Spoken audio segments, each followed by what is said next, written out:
A lone traveler among the snow-covered mountains sees before him a bright gleam of light under the edge of the ice. Sighing heavily, he realizes that he has finally arrived at his long-awaited goal, and his quest will soon be successfully completed.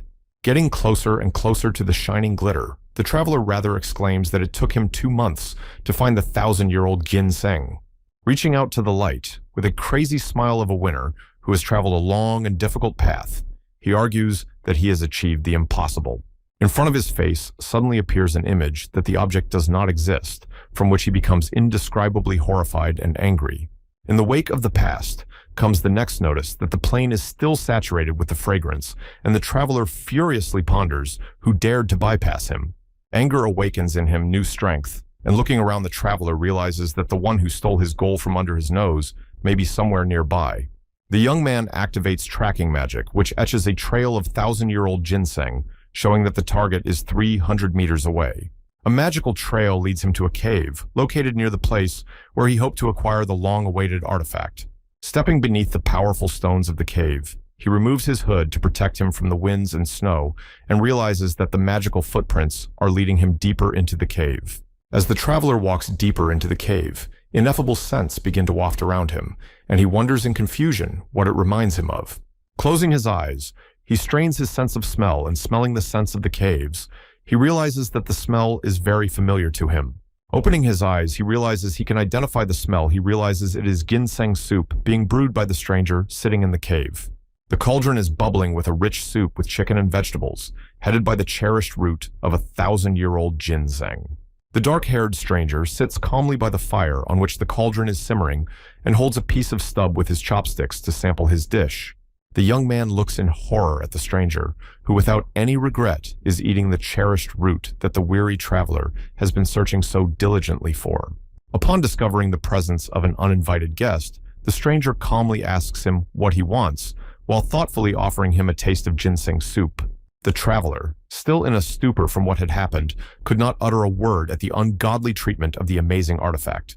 The traveler, gathering his thoughts, turns to the stranger who, distracted from his meal, is looking at the young man. Pointing to a root that the stranger holds with sticks, the traveler asks him disconsolately if it is a 1,000-year-old ginseng. The one looks at him, and without the slightest assertion, replies that so and so is the traveler's world, stopped for a moment with horror and shock. The traveler recalls his arduous journey without sleep and rest.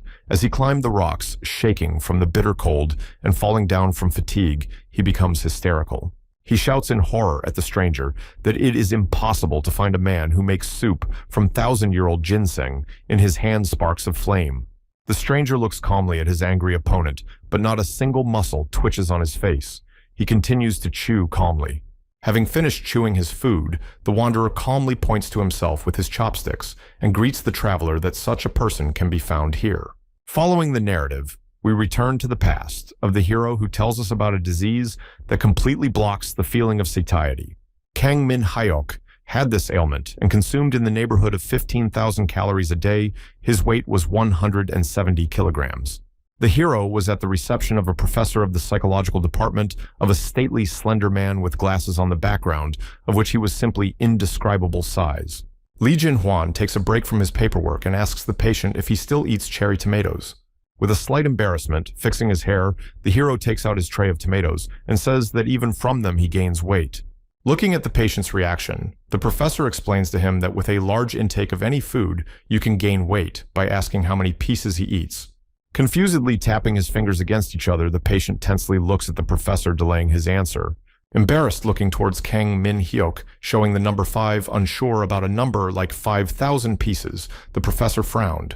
But anger is quickly replaced by mercy, and Li Jinhuan looks at the patient, calling him a vegetarian pig, which makes the other one embarrassed. The hero reveals that he also works out hard and was first in the test results for what the doctor calls his healthy piggy. And after an intelligent and healthy piggybacked vegetarian, the patient turns to the professor with passive anger and sadness. Pointing to himself, Kang Min Hyok, with a confident smile on his face, says that he got this disease because of his father. Softly tapping his papers with his finger, the professor ponders his patient's words. The doctor realizes that this is a dangerous exclamation and hesitates to call the patient a rich, smart, everywhere in-demand healthy pig. Smiling affably at the patient, he raises a finger upward, pleased with his cleverness, to which the patient lowers his head. They chat jokingly for a while, but the hour of serious conversation comes when the professor changes his tone and confidently addresses Min Hyuk. Looking at his report papers, the doctor says it's getting really dangerous now. From what the patient looks scared, says he knows. The doctor asks the hero what the hardest thing is, and he, remembering the huge plates of tomatoes, replies that the difficulty is that he can't eat what he wants. Li Jinhuan says that he is still doing well because with his constant hunger to maintain his weight within 170 kilograms is already a miracle. The patient is quite thoughtful about the doctor's words, and he goes on to say that if he eats whatever he wants, he won't have long to live. Bringing his hand to his glasses, the professor turns to the hero who looks up at him sharply in surprise. Folding his hands in a lock, the doctor with a serious expression says that he wants to offer him a new method of treatment, namely Aiton's virtual game. Remembering his past experience with this method of treatment, the hero says that due to the lack of taste in the food in the game, the disease only progressed. The doctor, with a satisfied smirk on his face, tells him that that was in Versar, but in a 10, the flavors of food are real and can be truly felt. Kang Min Hyuk looks shocked at the professor who tells him it's true, since he's tried this method himself. Pointing to his tongue, Li Jinhuan excitedly says that in this place, you can eat food in unlimited quantities, and it won't affect your weight in any way. Imagining a huge bowl of ramen, the hero drools and asks if everything the doctor told him is true. Kang Min Hyuk is practicing in the pool of the training hall as his coach carefully observes his ward's technique with whistle in hand. The hero is breathing heavily, holding his hands on a swimming shell. His round, chubby head is tightly constricted by a swimming cap. Coach Oh Chang-wook, observing his student's persistence, turns to him and offers him a little break. After waving to the coach, Kang Min Hyuk says he doesn't want to take a break and is going to swim in the pool some more. Watching the efforts of the hero, a man with his hand to his face shouts to the young man not to overdo it in training. Stopping briefly, the hero thinks about the words of the doctor, who during their further conversation looked quite serious. After the doctor's words about the endless amount of food, Kang Min Hyuk, with a crazy expression on his face, can't let go of the thought of doshirak.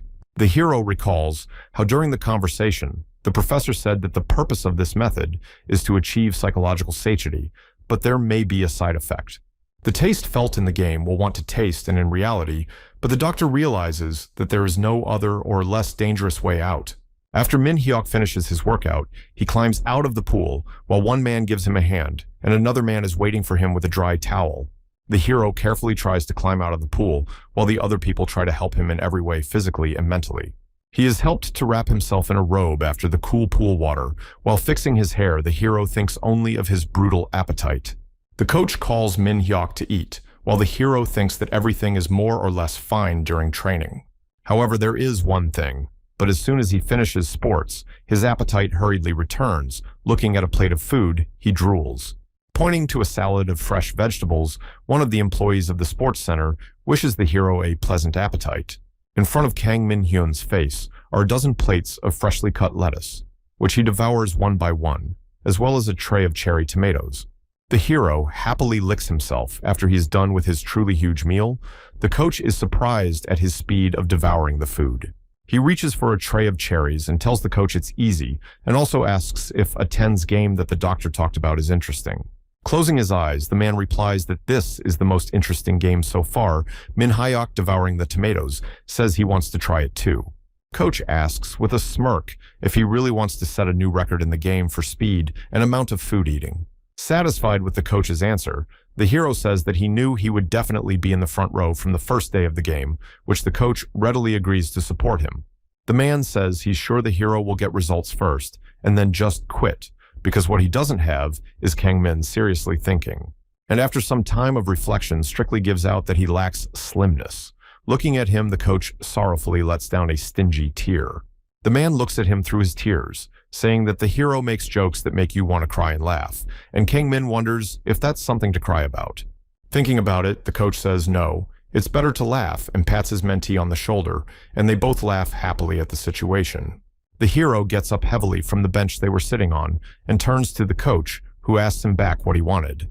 Looking at Oh Chan-wook, he is a little woozy and tries to ask him where his father is, but at that moment, the hero's mind goes blank. Kang Min Hyok's eyes roll up and he starts to lose his balance. The coach looks at his ward in shock and immediately tries to reach out to him. The hero can no longer hold himself up and begins to fall down. Panicking, the coach calls the doctor and tries to reach the lost consciousness of his ward. The hero is lying in a hospital room. Around him is talking about his condition and the fact that no liposuction will not help him recover. His body is functioning at its last strength, and even with a second surgery, he will gain all the pounds back. Now he is better, but it won't last long. Kang Min recalls all the restrictions he has imposed on his health and how much effort he has expended to live. Is this really his limit? However, even in this situation, he concludes that he wants to live, even though his life will be short and difficult. In the ward of the hero stands his father, a stately man of mature age. Head of the company, he asks whether the son is awake. He answers, yes. The father looks at his son with a smile as he loosens his tie and explains to him that he was probably in shock from his hard workout in the pool. Watching him, Kang Min realizes that his father most likely heard their conversation with the coach about him going back into the game, which he doesn't approve of. The hero wonders how he can relieve the tension between them. His father comes closer and closer to the patient's bedside. Dad sets up a chair by the bed, and they start playing a strange game of naming all sorts of goodies unavailable to Kang Min. The father takes one look at his son, who is stumped and can't think of what to say in response to his father's outburst. Kang Min Hu folds his arms across his chest and raises his chin in victory, saying that he has won. His son is desperately frantic on the bed. This little prank has lifted the spirits of both men. The hero, with a smile on his face, greets his father, addressing him. After drawing his father's attention, Kang Min asks if he would hate him if he went back to video games. Looking at his son, the father's smile falls off his face, and he thoughtfully asks if his son is talking about that new way of healing by playing a video game. The father, realizing that there is no other way out, calmly says that he would be happy if his son did nothing in the game and ate all day. But there is a condition. Kang Min Hu asks his son to promise him one thing. If he goes to a video game just to have fun, his son looks at him shocked. Gently stroking his son's head, he says all he asks is that he have fun and have a good time. Clutching the hospital sheet with his hand, Kang Min now says with full confidence that he will do this. He will play Atenu. While the hero was in the hospital under the supervision of doctors, specially made for him a super large version of the machine for playing Atenu. Looking at the freshly assembled machine for full immersion in the game, the hero exclaims, "Wow!" while the coach looks at him meaningfully. The man also points to a group of people standing nearby and introduces them to the ward as a group of medics who will be around just in case. Patting Kang Min on the shoulder, the coach says that it's hard for a newcomer to settle in without support. After pressing the button to open the capsule, the hero realizes that he forgot something and asks the trainer what his nickname is in order to find it in the game. The man is pensive and deep in thought, as if this is some complex issue the ward does not understand why he is thinking so long. After gathering his thoughts, he walks over to Kang Min and quietly whispers in his ear that his nickname in the game is General. The hero bounces away from the coach in horror, and even with some squeamishness, expressing with his face his utter disappointment and indignation at his nickname in the game. To make fun of the coach, the hero loudly pronounces his nickname out loud, from which the man becomes indignant and jokingly fights with his mentee. Doctors among themselves quietly whispering, laughing at what a formidable nickname for the game the coach chose for himself. Without stopping his banter, Kang Min asks if Black Dragon is his nickname, and the coach is all red with embarrassment and tries to quickly shove him into the car. The hero enters the car and sits down in the chair. The car door closes, and the system designed for him starts loading. Looking through the digital glass, the hero sees the coach and doctors who are supporting him with all their might from the back of the car. He puts on his helmet, and the download completes an incoming notification, welcomes him to a 10 offering to start the game. Kang Min agrees. In front of the hero appears his digital copy, as well as a notification that he has entered the game for the first time. The game says he can change some of his physical characteristics like skin, hair color, and weight, which the player could not do in the last game.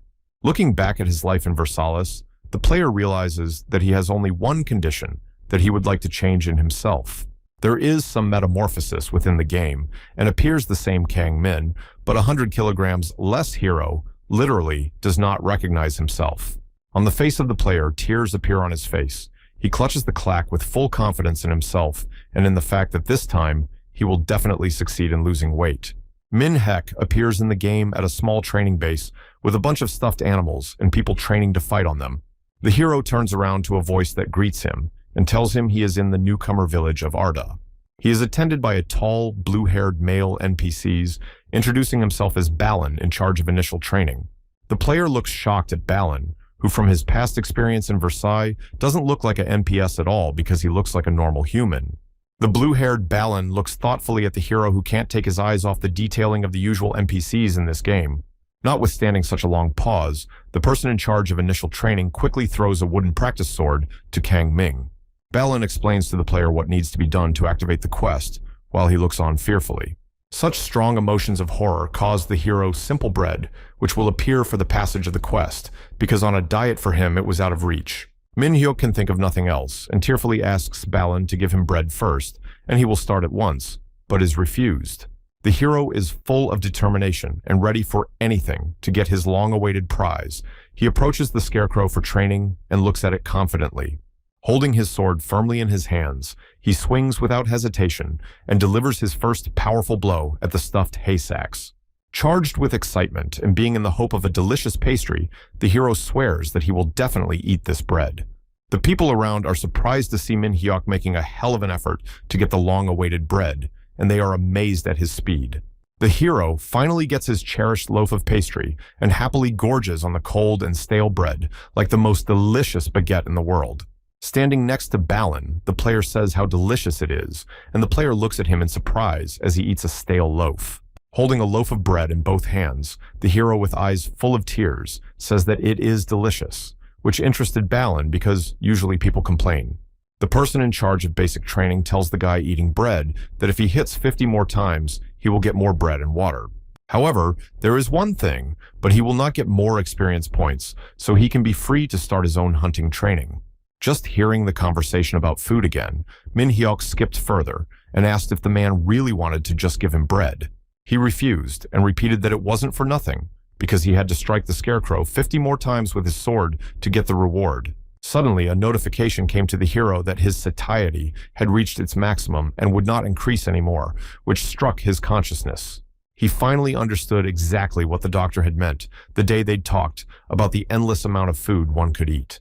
In this world, even if you continue to eat after satiety, your characteristics will not change and you will not gain weight. Kangman decides that nothing can stop him from rolling up his sleeves and taking up his sword and walking along the training ground.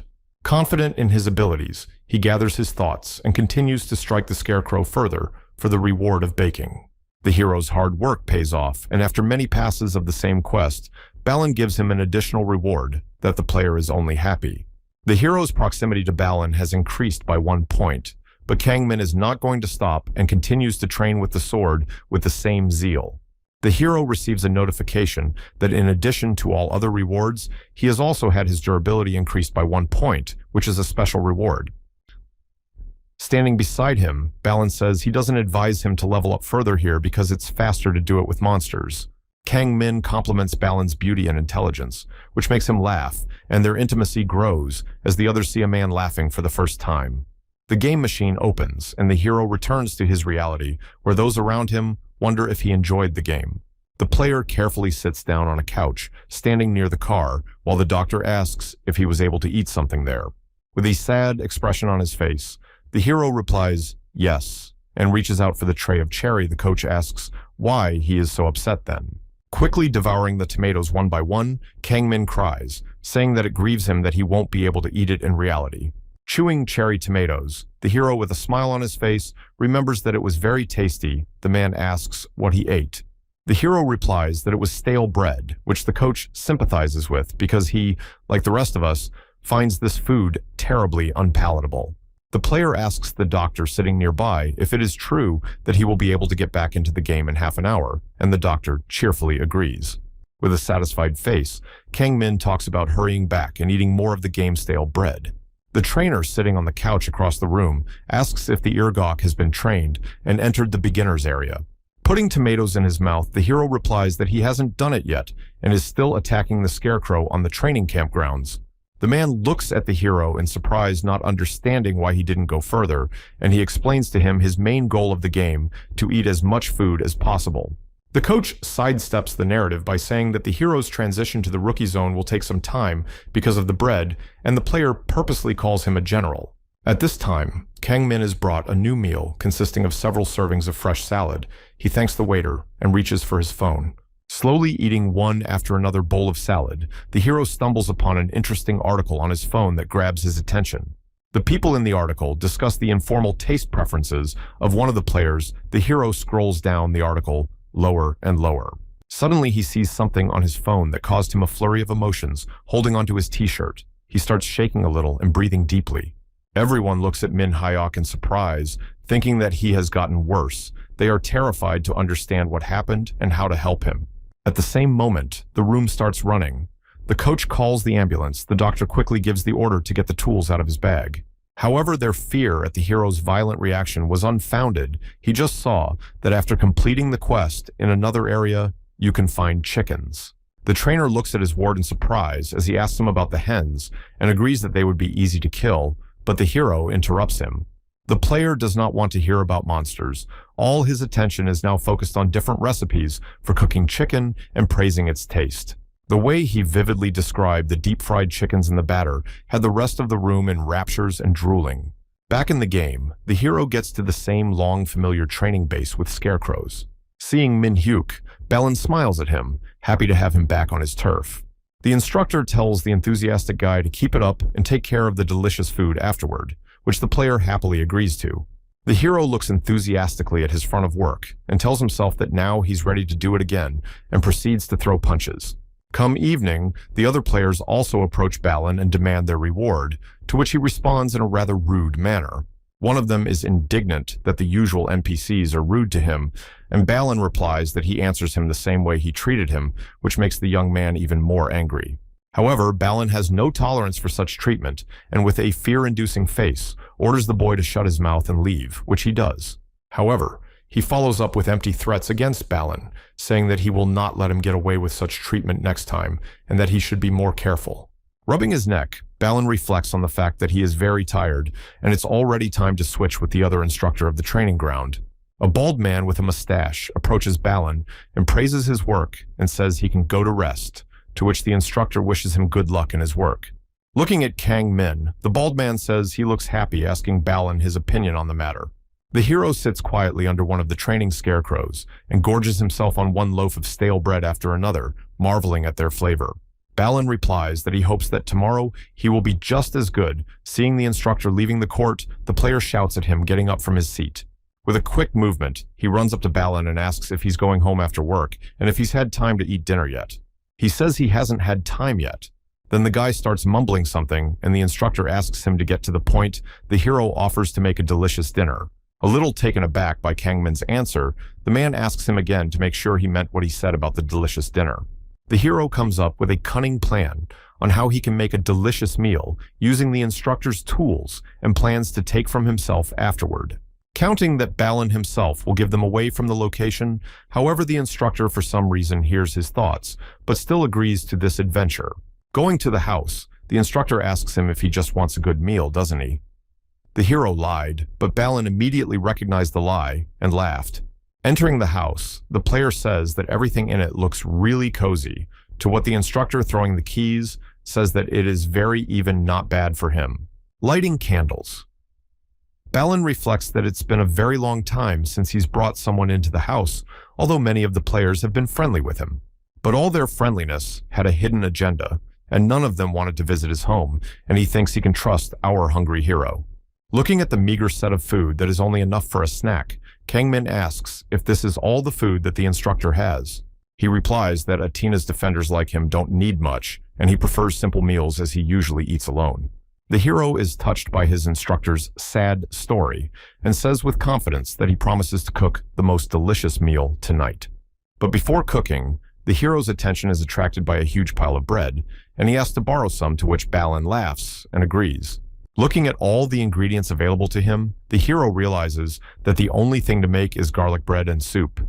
His eyes are full of enthusiasm. The player slices the bread, pours the warm soup into bowls, and loudly exclaims that it is ready, showing the instructor his creation. He sits contentedly at the table holding a fork and spoon in both hands. In front of him is a whole pot of hot soup and a few garlic loaves in front of him. In front of the instructor is a whole bowl of soup in a small pot, many times larger than the soup for the student, and under the table is a vat with another 100 servings. Sitting at the table with a satisfied face, the hero says he has made as much food as he respects Balin. He thanks him for his efforts, rapturously. The young man thanked Balin for the food and happily munched on a piece of bread that was still soft on the inside, but covered with an appetizing crust on the outside. Kang Min marvels at every bite of the wonderful bread and the equally wonderful, sweetly brackish soup. Tears come to the guy's eyes as he thinks of the food as something divine that man could fully savor. Balin, who had been watching the apprentice sing odes to simple food and devour it with ineffable bliss, laughed out loud. The hero looks puzzled at the instructor, who explains that he always looks the happiest person in the world when he eats. However, Balin admits that he too enjoyed this great meal, to which the player exclaims that there is nothing better than food cooked with soul. Balin opens the guy's soul, saying that deep inside he is absolutely miserable because of the constant routine and loneliness, because no one is waiting for him at home. For the first time in his life, someone had asked him to have dinner together, and he was completely uninterested in the reasons behind the request. He says he thought he was destined to drown in that silence, but the sound of cooking and company filled his home with warmth and happiness. Balin expresses his gratitude to the player, considering a simple meal, depending on who you eat it with, changes and can be imprinted on your memory. The instructor says he will remember this dinner forever. After finishing the soup, the hero asks the host if he can take some more bread from him. Balin agrees and watches as Kangmin, who has eaten a pot of soup and a pile of garlic bread, continues to munch on it as if it were nothing. After reflecting on the day, Balin goes to the other room, leaving the young man alone with the bread, and starts looking for something in the closet. Taking an item from the top shelf of the cupboard, the instructor returns to the dining area where he calls out to the still chewing young man. Balin holds out a sword to Kangmin, asking if he will take it. The hero receives a notification saying that the instructor wants to give him the sword. Holding the instructor's sword in his hands, the player asks why he is giving it to him. In addition to the sword, comes the bonus of visiting the center and reputation points. The sword has pretty high specs, but Balin says he doesn't need it anymore, but Kangmin is surprised and says he just fed it to him. Balin asks if he doesn't want to take it, to which the hero quickly snatches up the sword, saying he will use it gratefully. After opening the skill panel, the player realizes that the sword has a very good skill that will be available to him after some time of pumping. Remembering what he came for, the hero asks the instructor to borrow his devices, and the instructor says that he knew he came for a reason. Going out in the morning outside the territory of the training center, hero goes to the field with hens, on which many are already trying their luck. As Kangmin approaches the field, he thinks he will finally have a chance to eat chicken, but his thoughts are interrupted by a loud shriek. A chicken flies past him, and turning around, he sees a wonderful picture of an animal hitting a man and quickly pecking him, taking off his health points. The hero remembers that Balin told him to find an instructor, Rowena, who will stand out from the rest. When Kangmin sees the tall, blue-haired girl from afar, she turns her head toward him. Approaching Rowena, the hero said a nice hello to her, saying that he was pleased to meet her. Looking at the player, the instructor greets him and introduces himself by calling his name. The instructor promises to reward the hero if he kills 5 chickens and brings them to her. The hero accepts the task and reflects to himself that this will be the first time he will use Balin's sword. Upon seeing Balin's sword, Rowena was stunned and even somewhat horrified, asking if it was the sword she thought the player had uninterestedly agreed to. But his answer further agitated the girl, who, trying not to express overt emotion but stammering a bit, asks how he got it. The hero decided not to rant further with the instructor and simply left while she was shocked to chew bread and dream of chicken. Remembering the conditions for receiving Balin's sword, she reflects on the fact that it could only be given to someone whose strength was recognized by the instructor. As Kangmin walks through the training base, he chews his bread without a care in the world, but a strange-looking chicken appears in front of him. However, upon examining a little more clearly, he realizes that it's not just a strange chicken, it's an aggressive chicken with an incredibly fierce gaze. The player realizes that this is not the only hen whose ferocious gaze confuses him. Every hen in the training area glares at him. The hero is glad that his little feathered enemies let him be the first to draw his sword, but at the same second, a chicken flies over his head to attack. With a quick lunge, the player strikes the chicken with his sword right in the chest, and it falls lifelessly to the grass. causing a shock to the instructor. After all, he handled the chicken with the first strike when other newcomers need 3, pondering that it could be because of the sword. She comes to the conclusion. Rowena thinks that it only seems that he is so strong because of the sword. In fact, she assumes that he raised the characteristics by attacking the scarecrow. Pondering the question of the hero's amazing strength, Girl watched him cook, but in no way expected him to suddenly chop the neck of a chicken. She was very frightened by the sudden action of the player, who calmly continued to cook the chicken in a vat of hot water. Not understanding why he is doing this, the other players are also paying attention to him whispering amongst themselves about the young cook amongst the training field. The hero, ignoring the others, continues to defeat the chickens, to which another hero says that in a 10, you can meet all kinds of strange people. When the chicken was almost ready, the hero sat down on the grass in front of the vats and contemplated how he would like to taste the fried chicken. However, without seasoning, he has no way to do that, so instead of this dish, he opted for chicken ginseng soup. After all, for health, there is nothing better than samgatan, which turned out to be pretty empty and more like broth, but nothing either.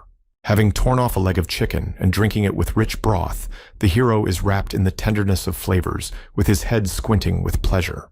Having eaten every last bone, the hero decisively says he wants more and runs back to the hotbed of chicken wars for a new catch. Instructor Rowena watches his actions and realizes that he seems special to her. Our hero reminds her of Instructor Balin.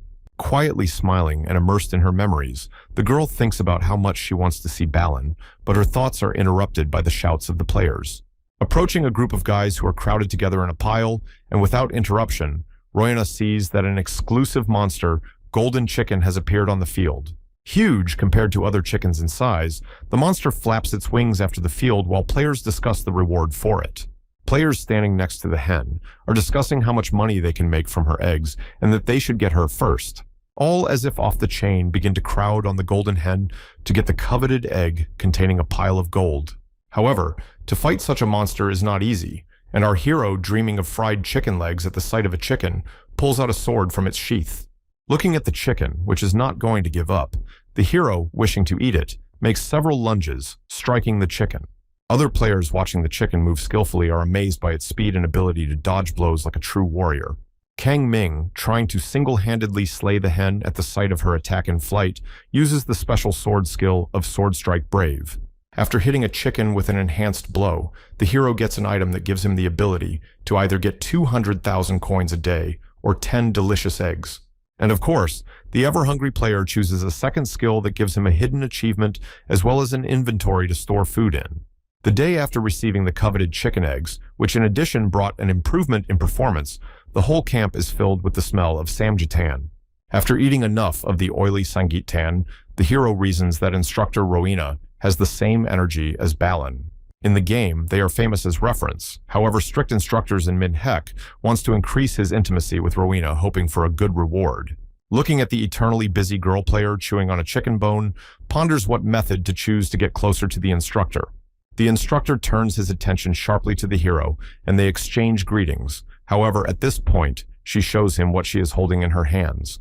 Opening the canvas, she shows him the potatoes and gochujang. The player's mind is blurred at the notion of what can be done with it. Shyly fixing the ends of her hair, she asks him how Balin is doing, saying that he used to be her squad leader. Without understanding the coquettish details, the hero directly asks why she herself does not visit him, from which the girl begins to mumble shyly. The hero finally understands why it should be him and realizes that this way he can easily buy the right products. Trying not to give himself away, the hero, realizing that the instructor's feelings are on his side, thoughtfully says that he is the only alien capable of returning. However, he points out to Rowena that she is not a foreigner, but the instructor misses it stunned, shrieking how he can get back on the field with the scarecrows. The hero explains that he received this ability along with the sword, and the instructor realizes that he is a player who can see Balin whenever he wants. Rowena speculates on the appetite of a player who will be here for a while longer devouring chickens, while she has a chance to see Balin.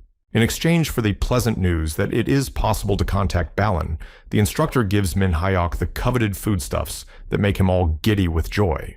Encouraged that now she has a chance to see her lover, she reasons that this time she has a way to make her feelings known. Having at last brought a full meal with seasoned meat and side dishes, the hero thanks the food with great joy, holding it in a ladle. As soon as the hero finishes his meal and tries to find some food at the bottom, the instructor is already behind him asking if he's busy. The player replies that he is free, and the girl holding a small sack offers him a look at what she has brought.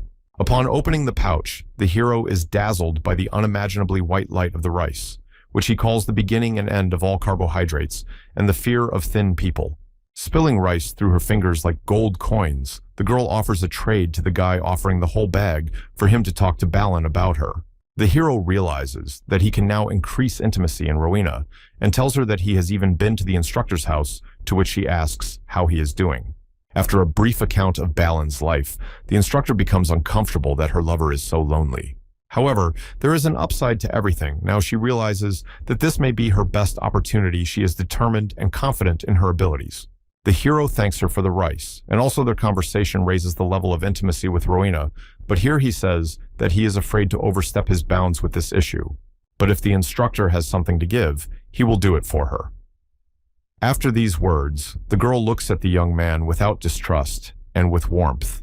However, the hero doesn't want to leave empty-handed and says he'll do so in return for some groceries, offering Roan an honorable deal. The instructor agrees to the deal, and the hero receives a notice with an errand from Rowena to deliver her wishes to Balin. The hero tells the instructor not to hurry much as he is going to cook and taste the rice brought by Rowena at this time. The player starts cooking a familiar dish consisting of egg rice and soy sauce, ganjang garambab. And the main feature of his dish will be a golden egg laid by a chicken that suddenly jumped out of his inventory and also suddenly returned back. Having carefully prepared this dish using all his culinary skills, the hero is delighted to see the result of his efforts.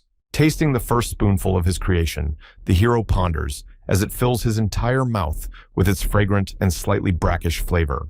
Another of Balin's days goes unchanged, and another rude player greedily demands his reward for a simple quest. Seeing Kang Min, the instructor immediately changes his sullen grin to one of joy, asking why he came back to him. Of course, the player did not immediately give away the purpose of his visit and began to elaborate on his pleasantries, to which Balin, as usual, laughed at his sweet talk. But he doesn't take too long, knowing that the instructor reads him like a blank slate, so he immediately hands him what Rowena asked him to bring. The instructor stares in surprise at the envelope with the letter and the small red rose enclosed, asking uncertainly about Roan. When he opens the letter, he realizes from the first lines that it's her style to ask if Balin has had lunch yet, offering him a taste of the dish. Rowena recalls her past, in which she was an arrogant young girl under Commander Balin. Everyone thought she was a genius, and her arrogance grew every day until she almost died, but was saved by the commander.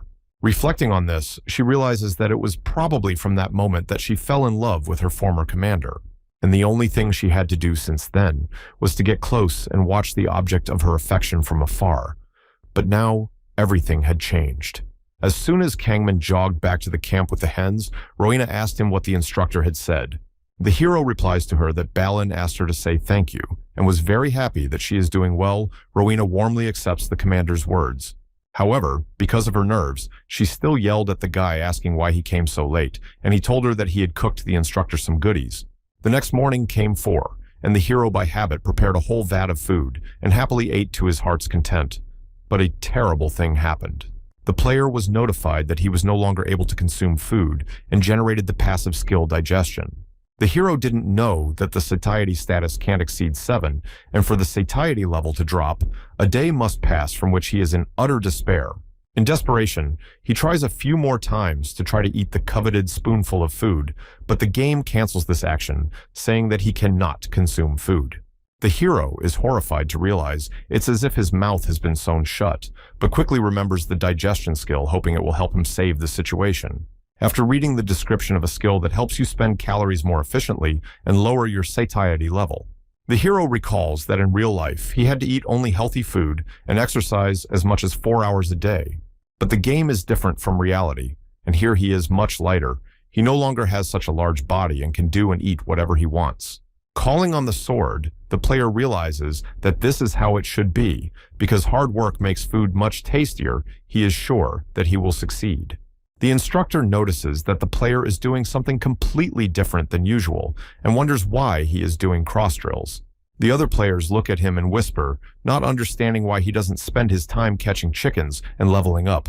Looking at the persistence in his exercises, the instructor notices that his eyes are full of determination, but she still doesn't understand why so. At this time, the hero has only one thought in his head, the thought of food. He is desperately hungry, which drives him crazy and makes him move on. After being in endless hunger for 4 whole hours across sword exercises, the hero achieves his goal of lowering the satiety level to 0. He gets a notice that he can eat food again. The hero is incredibly happy, but even more, he is absolutely hungry. Sitting down for his long-awaited meal arrival, the hero is approached by Rowena, who offers him to learn sword-wielding from her. The hero receives a notification about the instructor's offer, thanks to which he is given 3 points of fame and the opportunity to return here. If you agree, the quest will be activated seeing the player's reaction, the instructor stammering, trying to come up with an excuse why she suggested it. He explains that when he practiced with the sword yesterday, it was similar, but also he looked quite a bit lonely. As Rowena watched him, she realized that he wasn't a vain guy at all, and he knew how to move properly in fencing. So she expressed a desire to help him, but seeing his pensive and uncertainty, she realizes that she is beginning to lose the face of a cold lady. She yells that many people want to train with him if he suddenly didn't know about it, but the hero only calmly asks if it will be difficult in training. With all the fervor of Rowena's character, he replies that it will be difficult, and so much so that he will eventually just beg her to stop.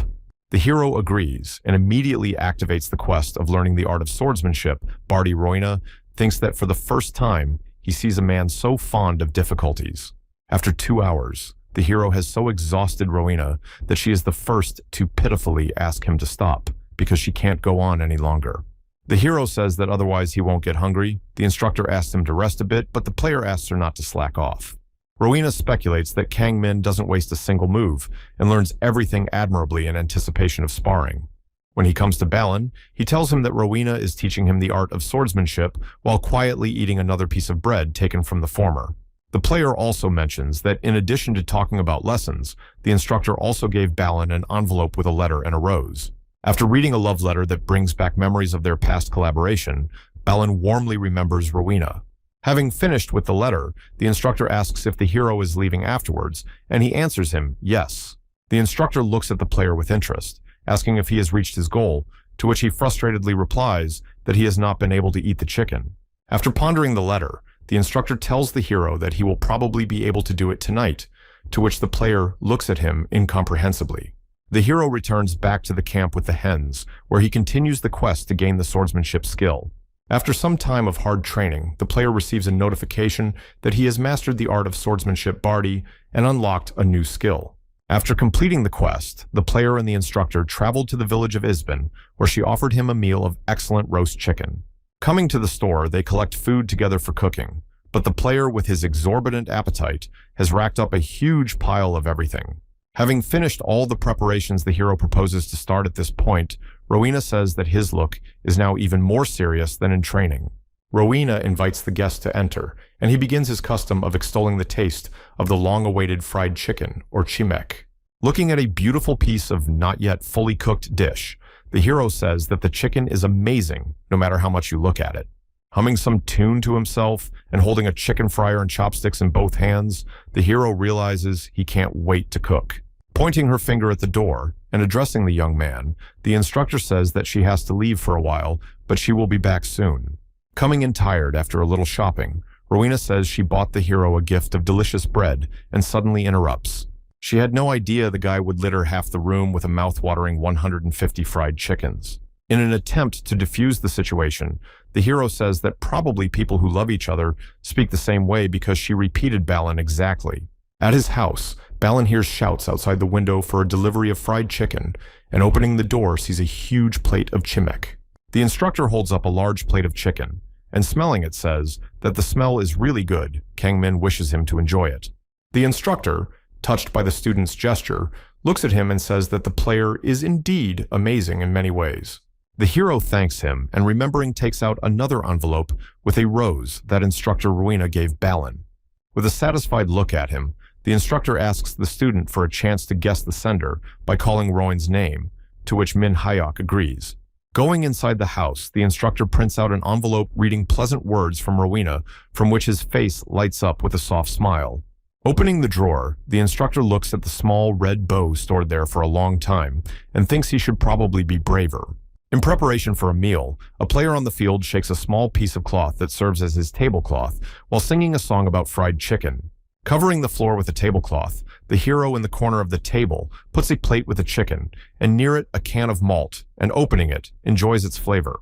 Unscrewing the first piece of chicken, after sampling his drink, the hero loudly shouts, sitting on the riverbank, that this is true happiness. The next day, thanks to the fact that the hero constantly reduced his satiety level, he gets a secret quest and a character upgrade. Wiping the sweat of a hard workout off his face, he muses that his efforts to eat more often were related to a secret quest. The hero thinks he only knows about quests ranging from rank D to rank S, but it turns out there are other types. Opening the status window, he reads how much his digestion skill has changed with the acquisition of level 2 Wondering.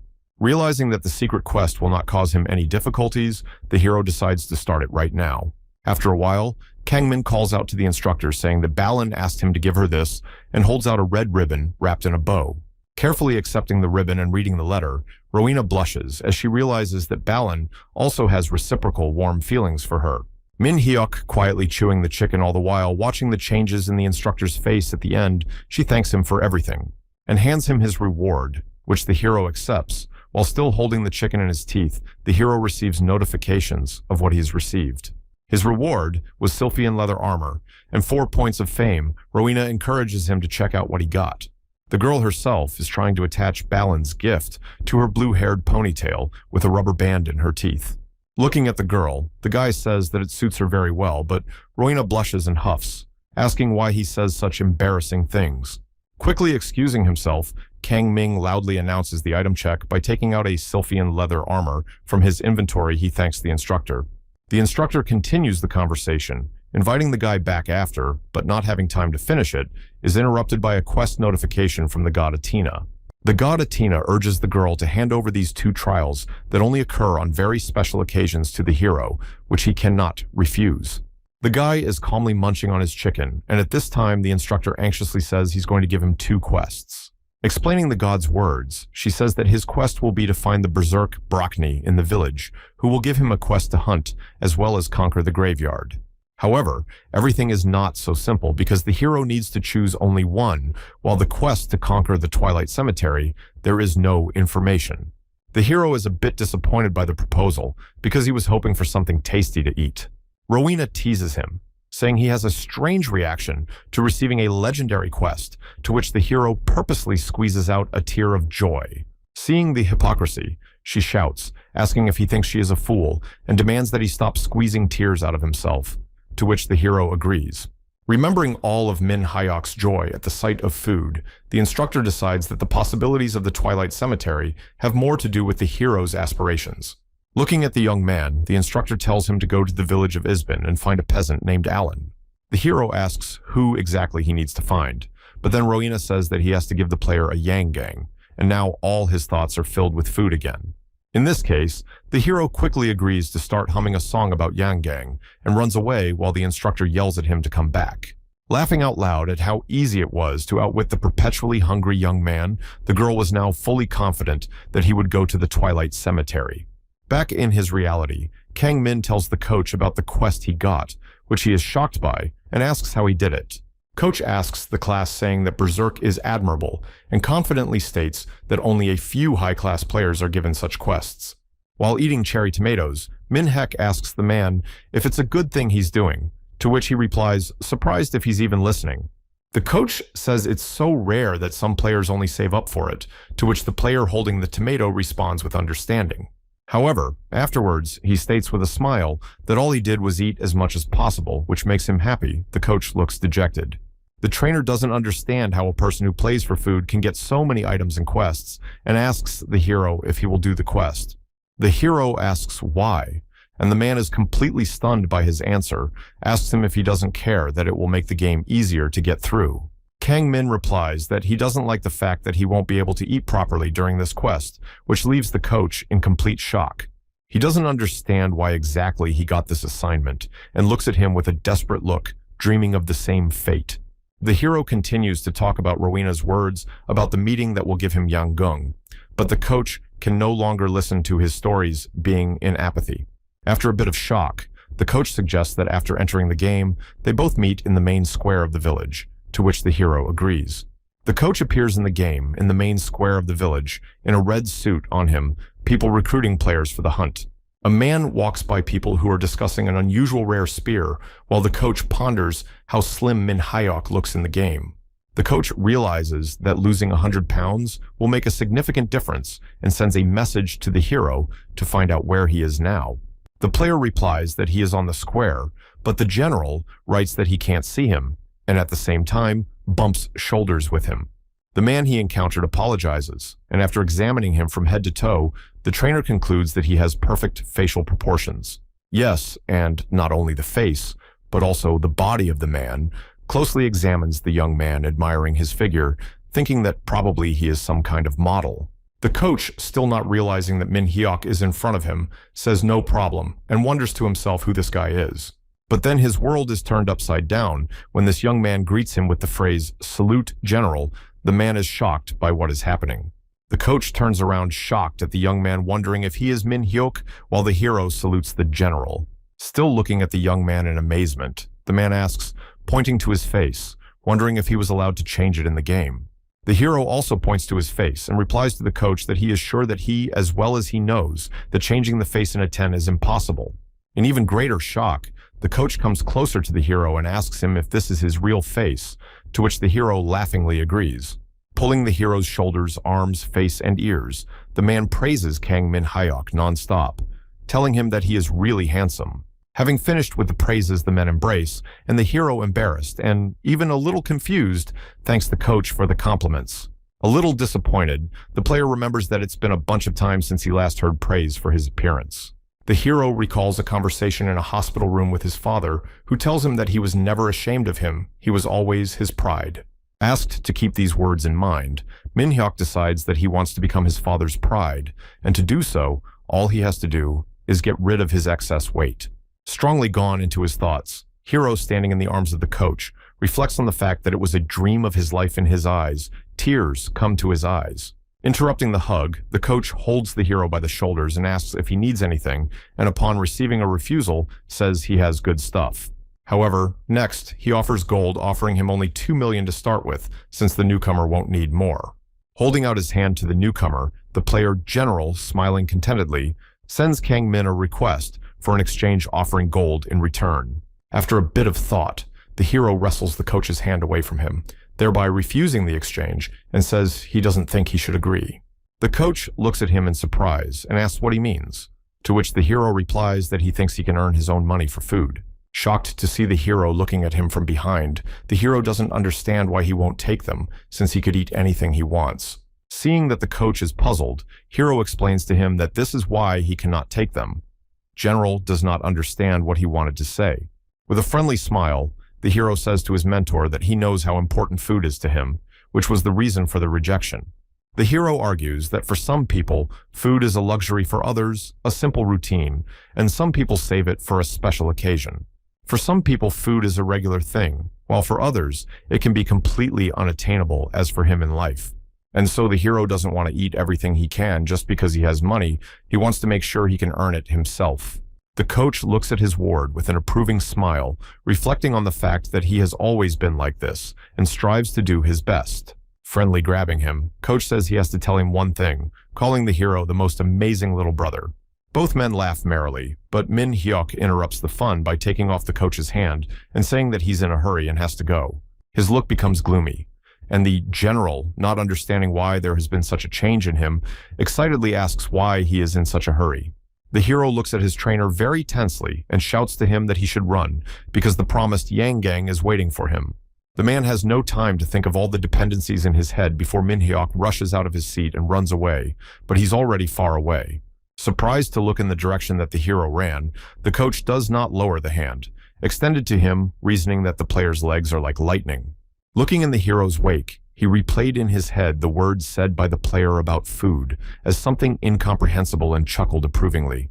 Walking around the square, the hero asks other players about the MPS Arlon whom he needs to find, but other players do not advise him to meet him. While walking near the fairgrounds, a man tells him that he doesn't advise him either, because he's talking non-stop and running strange errands. Walking along the crowd of people, the hero thinks about the fact that Arlen does not have a good reputation among the other players. Kang Min reflects on the Yang Gung that has both fans and haters, but for him, this dessert is his best memory. The hero recalls the time when his hoarding grandmother was still alive and purposely saved up Yang Gang to eventually give it all to her grandson. The hero remembers the sweetness of the red marmalades, the taste of which can still be felt in his mouth, and runs up to the sweet shop. He finally finds a small, bald old man in a cap, standing behind the counter, who is the very MPS Arlen. When the hero approaches the merchant, he asks if he is here to ask for directions or to take a secret quest, but the hero says no to everything. And then the old man hesitates, and the young man, with his usual face of starving to madness, tells the man that he wants to try Yang Gung. The man is shocked by the young man's statement and says that he made the right choice, saying that nowadays young people are not looking for such food. Turning around the counter, the hero asks if the man did it all himself. He agrees and holds out to him a sample of the true flavor of the dish. The hero tastes a piece of dessert handed to him by Arlen, and just out of happiness says that it is very tasty and increases the level of intimacy with the NPCs. Looking at what a satisfied face the hero left with after trying it, the old man says that he really eats Yang Gang with pleasure. Asking the price of the dessert, the hero asks to be given a Yang Ganga for 20,000 gold coins before eating 20 pieces. In the forests surrounding the village, the hero with a swing of his sword destroys a small monster whose experience increases his level. The player recalls a recent conversation with Arlen in which he asks him to help him out by visiting the Twilight Cemetery, but he lacks the level to enter it. The old man mentions that the boss of the cemetery is a golden pig, and the player immediately agrees, but first, he has to complete a quest with chestnuts. Opening the status window, the player checks the level that has reached 7 and the characteristics, but all his thoughts are already occupied with pork dishes. Wanting with all his might to achieve his goal, he cries out in the middle of the forest that he will surely gather chestnuts and eat more Yang Gang. The hero hears a strange scream coming from the depths of the forest and wonders what could have happened there. A girl being in reality looks at the ranking of the best players and stumbles upon a post about an amazingly beautiful girl witch, Alicia. Her beauty is now the most discussed topic on the forums. People argue that she is probably very beautiful in life. On that, the girl wonders whether she is a gamer or a star, saying that such beauty she achieved by untold amount of effort and time. The girl gamer sits quietly in her chair, musing over this topic, calling players idiots and eating cherry tomatoes. Lightning Witch Alicia is ranked 12th in the national ranking and is also our beautiful heroine, Li Ji Ush. Thanks to her incredible beauty, which is admired by many players, as well as her excellent skills, the girl has earned a place at the top of the Viralis rankings. Once players even said she had godlike control, but that all changed when she was defeated by an unofficial ranked player. It was then, sitting on her knees in front of the winner of the fight, that she realized she was too weak in close combat, which brought her defeat. Since she played as a knight in Versailles, she decided she could just as well play as a mage in a 10, but realized she needed to get stronger. And now, going back to the very beginnings of the game, she realizes that she needs to practice more and become much stronger than she was before. Finding herself at the training base with scarecrows, Girl immediately runs to the chestnut beasts that are rumored to live in the area of this village. Athena does not allow you to create another character on your account, but after reaching the maximum level on the beta version, the girl was allowed to do so. Li Ji-ah created another character named Armin and asked the moderators to change her face to get rid of the adoring crowd. Destroying one monster after another, the girl remembers that she was promised difficulties. However, it is very easy for her here, and the level is constantly growing. Not far from her in the bushes, rustles a huge chestnut, which attracted the girl's attention, but approaching it on her face is horror. The girl realizes that instead of a huge chestnut tree in the bushes, there is an even bigger chestnut monster looming over her. Looking at the huge monster with horror, GA realizes that it is a brown king, appearing quite rarely, and wonders why now. Grouping up the girl analyzes the situation, realizing that the difference between them is 11 levels and the safest way out is to flee. However, she is not going to run away, and deciding that she must finally challenge herself to grow up, she throws herself into battle with the Chestnut King. The girl bursts into battle with the monster and delivers several aimably accurate sword strikes at the Chestnut King. However, no matter how many times she strikes the monster, its health scale remains almost unchanged due to its sheer number. Then the girl realizes that this cannot go on, and in order to win, she must gain more distance with the monster. The king slowed down for a moment, and the girl, in incomprehension, asking herself what was going on, watched the monster that was starting to palm barbs. Many barbs released by the Chestnut King stuck into the ground around the girl, but some hit her as well. Looking at the approaching monster, the girl thinks about the fact that he would have easily defeated the monster if she had played her past character. Even though she knew she could take him down with a single blow, now GA is completely powerless against her enemy and has critically low health. Turning away, the girl lies in wait for imminent doom, but after a few seconds, she looks at the monster and sees that the hero has come to her rescue.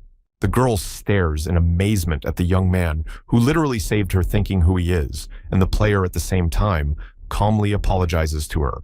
After killing the monster with one blow, he points to its head and asks the girl if he can take the huge chestnut that was on the monster.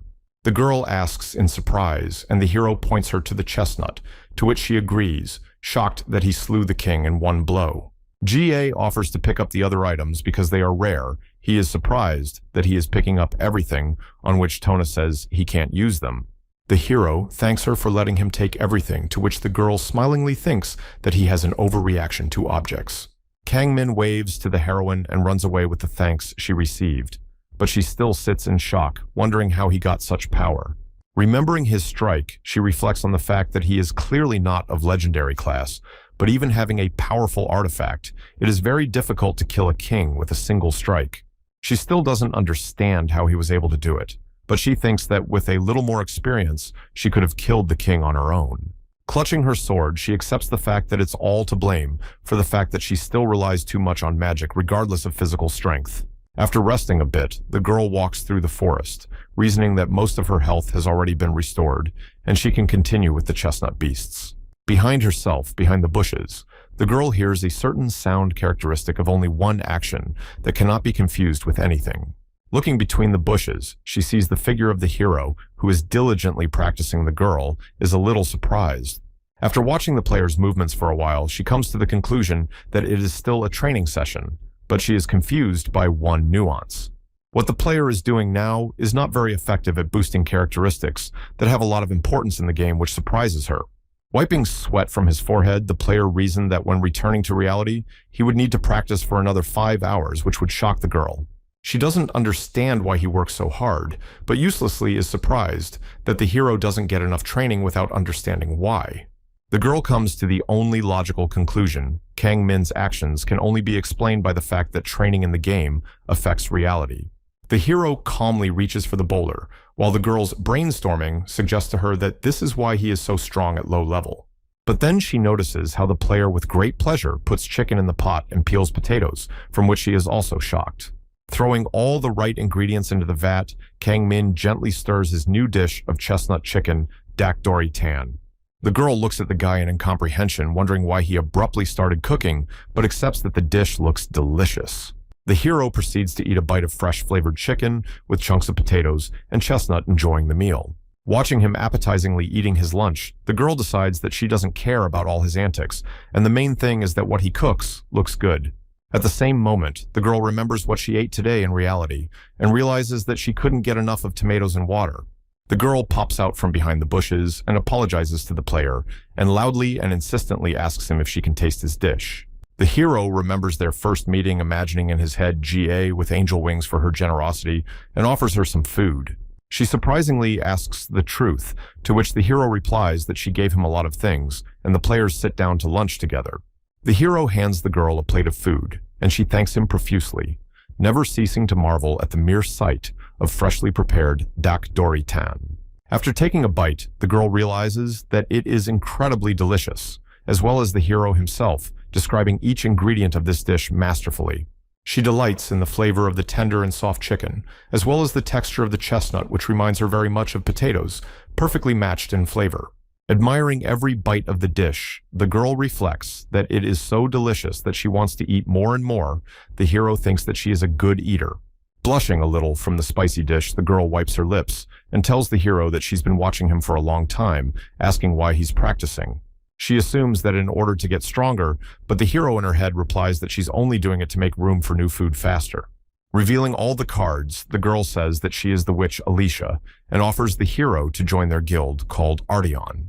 Not meaningfully looking at her, the hero pretends to let the words pass his neck and opening the lid of the pot, happily announces to her that the rice is ready. Seeing that the hero didn't take her words seriously, she repeats them again insistently, but the player just says he believes her and holds out a bowl of rice.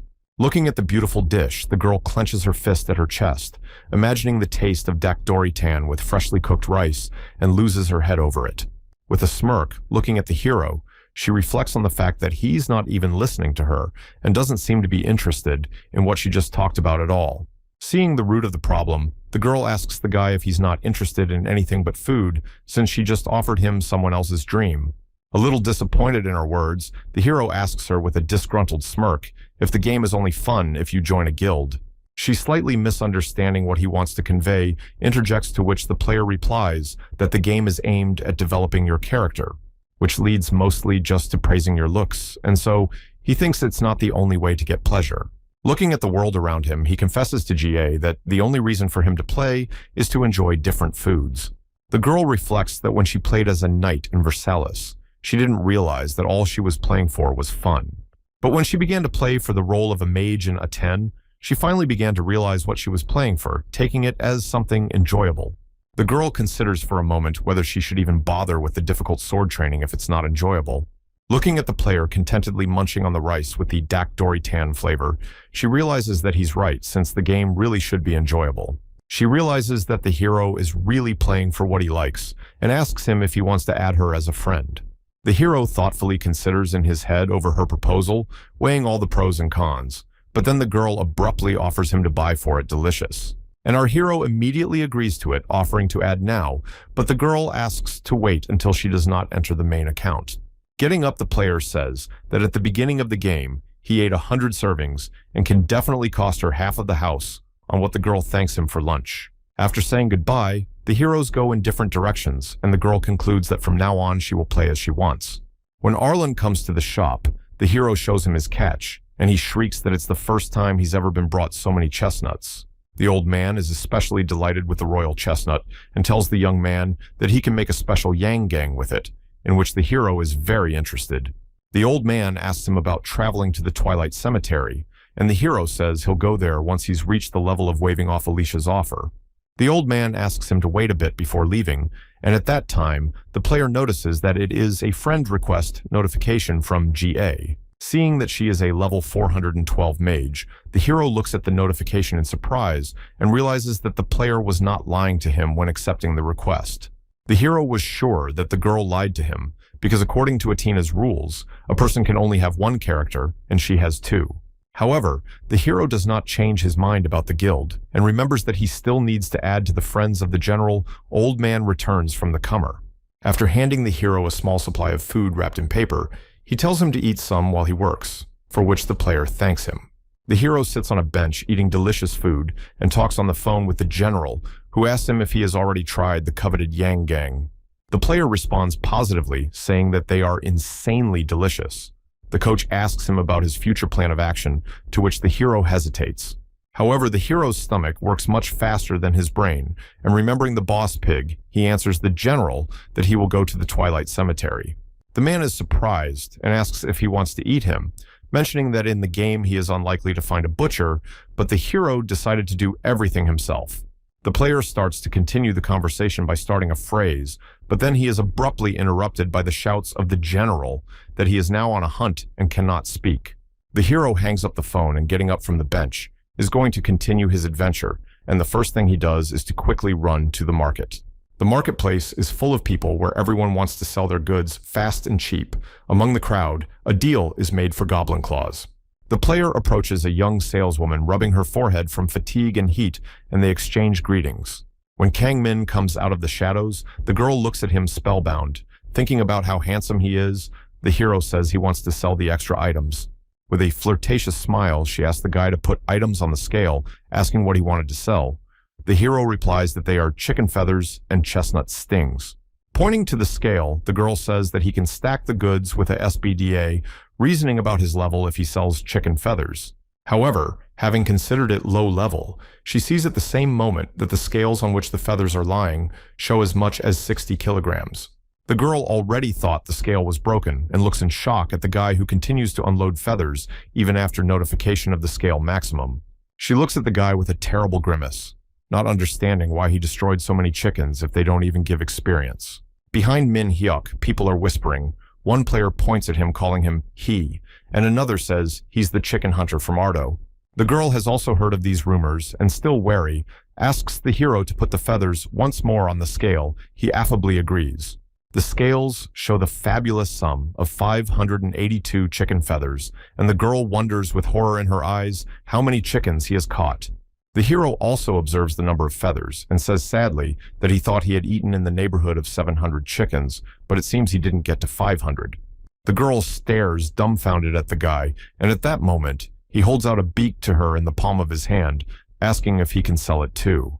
In both hands, the hero holds a valuable artifact, each a golden chicken beak and an improved chestnut king, although the girl is shocked, wondering how he got them. Keeping calculations on a calculator, girl adds the fabulous figures received for the sale of goods, and in the end, she sees a figure of more than 500,000. The hero sees the horror in her eyes and says that he realizes it's getting quite a lot and asks her to wait a bit for a discount. When selling, the player receives a title for a successful transaction for 600,000, and also, in addition to it, comes 1 point of fame.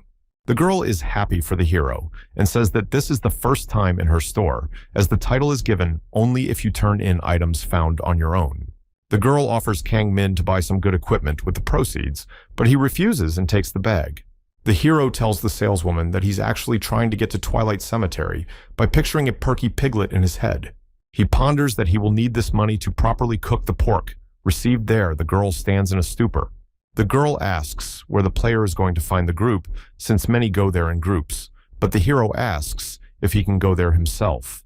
The girl asks if it's the first time he's going into the dungeon. The player agrees, and she says that if it's the first time, he can't go in without a group. The salesgirl really disappointed Min Hyuk with her words, and he slouched over the counter. The girl tries to resuscitate the situation. She says he will easily find the group in the central square and asks the player not to give up while he is still whining about this news.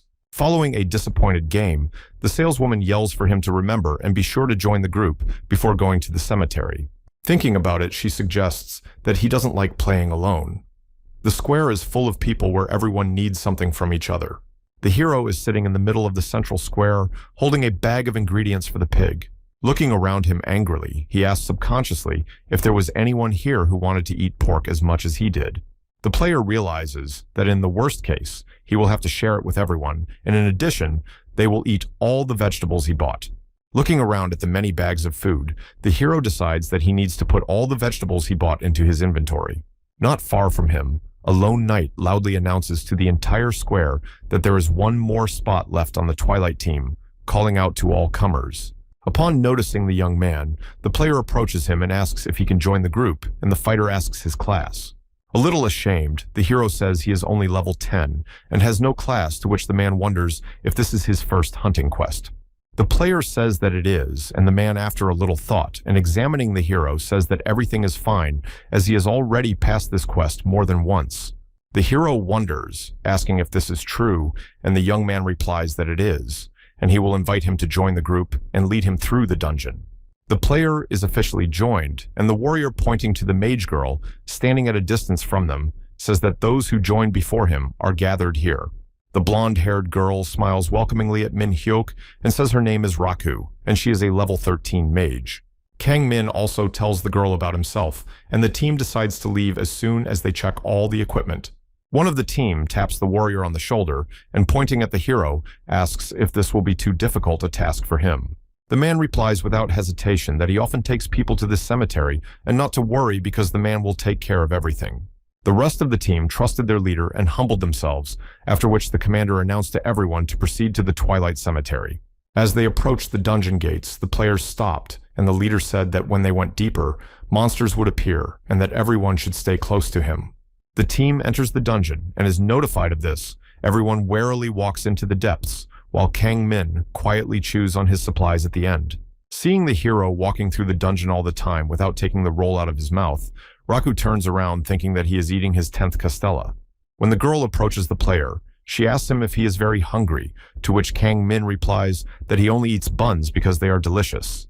The magician girl looks at him in surprise, after which the hero tells her how to enjoy the sweet bun even more with the help of milk. The girl imagines it in her head and asks the player for a little bite, but before she can finish the sentence, she immediately hears a polite refusal. Hearing such a sharp refusal at the same time as the leader's call, the girl was scared to death, and the man pointed his hand ahead of their path. Pointing to an absurdly large ant, he said that it was a small ant, and that they could extend their legs and use them to squeeze people to death. The hero looks at the ant, letting the words about his danger pass his ears, and thinks only of the piggy leader saying that will draw attention to himself. Turning to the mage, he tells her to cast magic on the sides and tasks Min Hyuk to help if the girl needs help. There is a fierce fight with Ant's leader, copes with them with sword blows, and the girl magic the hero himself just quietly chewing away. After the fight is over, the player tells the leader that he didn't lie, that he's good at the game, to which he replies that he's already been on this quest several times. Min Hek also compliments his good equipment, to which the warrior replies that it's rare for a rookie and also praises the hero's equipment. Remembering the spear held by their campaign leader, Kang Min remembers that he's seen it somewhere before. The warrior says to go on with the quest. Turning to the campaign leader, the girl tensely tells him to beat as many monsters as you can, for she is running out of stamina. Punching the ant with her last strength, the girl cries out loudly that it is moving towards her as the monster lunges out of the ashes towards her. The hero grabs his sword and, speaking in front of the girl with one swift blow, sends the ant to rest the girl, thanking him for saving her. Complaining about what's going on, Raku says that Roy promised to take them through the dungeon, but the monsters keep attacking her more and more. Scratching his neck, the warrior says that it's all Min Hek's fault for hanging around and making it hard for him to concentrate on the battle. Turning to Cancer, the man says that she is doing very well, but he is very much annoyed by the hero's constant slurping. Looking irritated at the player, Roy says that he didn't mind this behavior at first, but in all the time the hero has done nothing worthwhile. Min Hyuk asks Min Hyuk to put the food away and help them with the monsters. Turning to the hero once again, he realizes that he did not even listen to him, but calmly ate. Already very annoyed by his teammates' behavior, Roy quickly runs up to him and forcefully throws away the bun he was holding.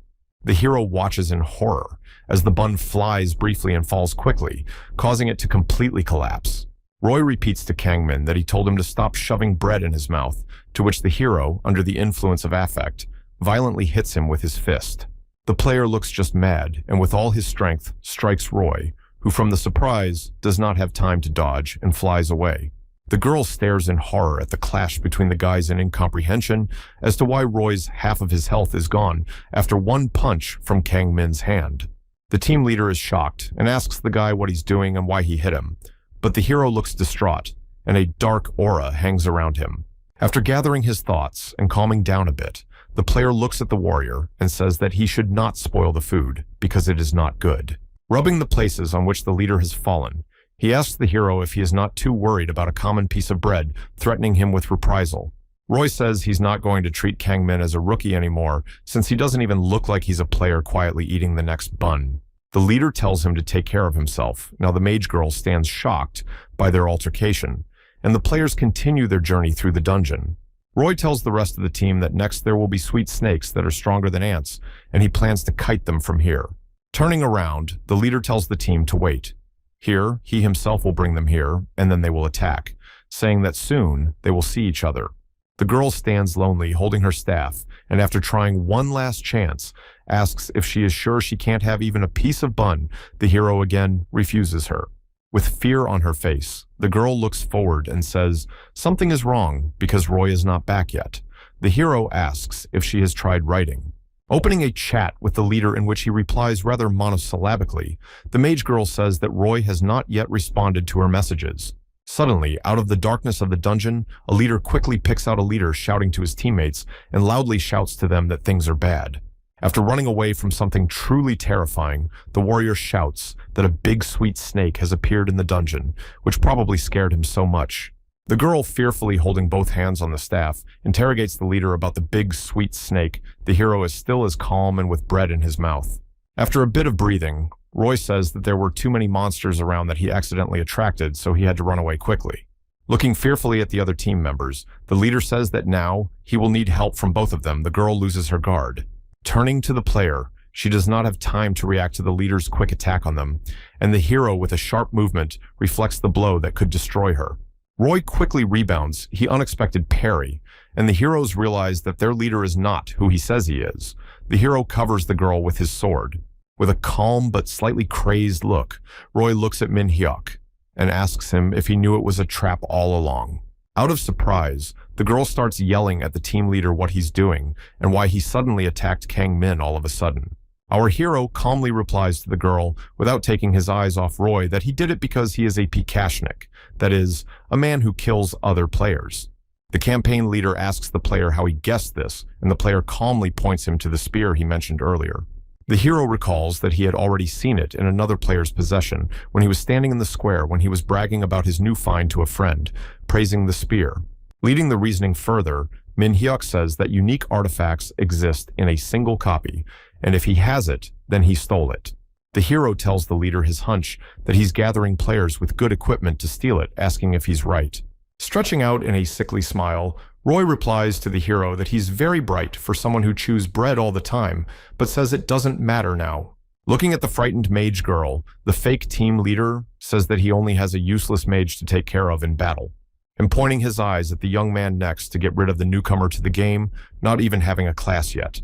After his words, Roy makes a quick lunge at the hero, thinking that a level 10 can't parry his blow, and he will defeat him in one blow. However, Vanity has failed the former team leader, and he watches in shock as the hero fends off his attack with a light swing of his sword. Roy realizes with fear in his eyes that Kangmin only swung his spear without even exerting himself and prepares to attack. Looking at what our hero is planning to attack, Roy becomes standoffish, calling the hero a pathetic 10th level who overestimates his abilities. Men arrange a fierce battle in which not one of them does not plan to retreat, but then Roy realizes that he underestimated the enemy. The hero knocks the stolen spear out of Roy's hands and then delivers the final blow that brings him victory in the battle. Screaming loudly, the girl runs up to Min-hyuk asking if he's okay, to which he replies yes and asks her about the same thing. The girl rhetorically asks the hero what they should do now, pondering the fact that without Roy, they will not pass the dungeon. But the player, without any hesitation, tells her to go on as his main goal that drives him is still not caught because the piglet is in place. The hero defeats the sweet serpent with one sword stroke and notices an apple on his head and is about to eat it, but the girl shouts that it is poisoned. The hero plucks an apple from the serpent's head, and a window pops up showing the apple's characteristics, both positive and negative. The girl walking behind argues that the apple seems like a good object, but is actually junk that takes away experience and can't even be sold at the store. However, our hero plays not to pump, but for fun, and he is strongly lured by the positive characteristic of the apple, namely, the perfect taste. The girl watches in shock as the hero chews an apple that is very juicy and sweet, with a wonderful taste of apple juice inside. The player praises the apple by talking about its gorgeous crunch of fresh apple, imagining what a delicious jam can be obtained by processing it. On the bright apple flavor, there is a counteraction, and the player receives a notification about the loss of 5% of experience. However, it does not embarrass him at all. The girl looks at Min-hyuk in shock and hopes he doesn't continue to eat them, and only did it because he's never tasted such a thing. However, after defeating several more snakes, the hero removes an apple from each of them and tastes its voluptuous flavor, from which Raku is shocked. The girl asks Min-hyuk why he keeps eating apples, since they take away experience points that are so hard to get. After a bit of thought, the hero asks Raku if she has ever eaten 5,000 cherry tomatoes a day. The girl asks if he is talking about elephants. The player tells the girl that if she ever tries this, she will end up like him. Raku incomprehensibly asks what he means.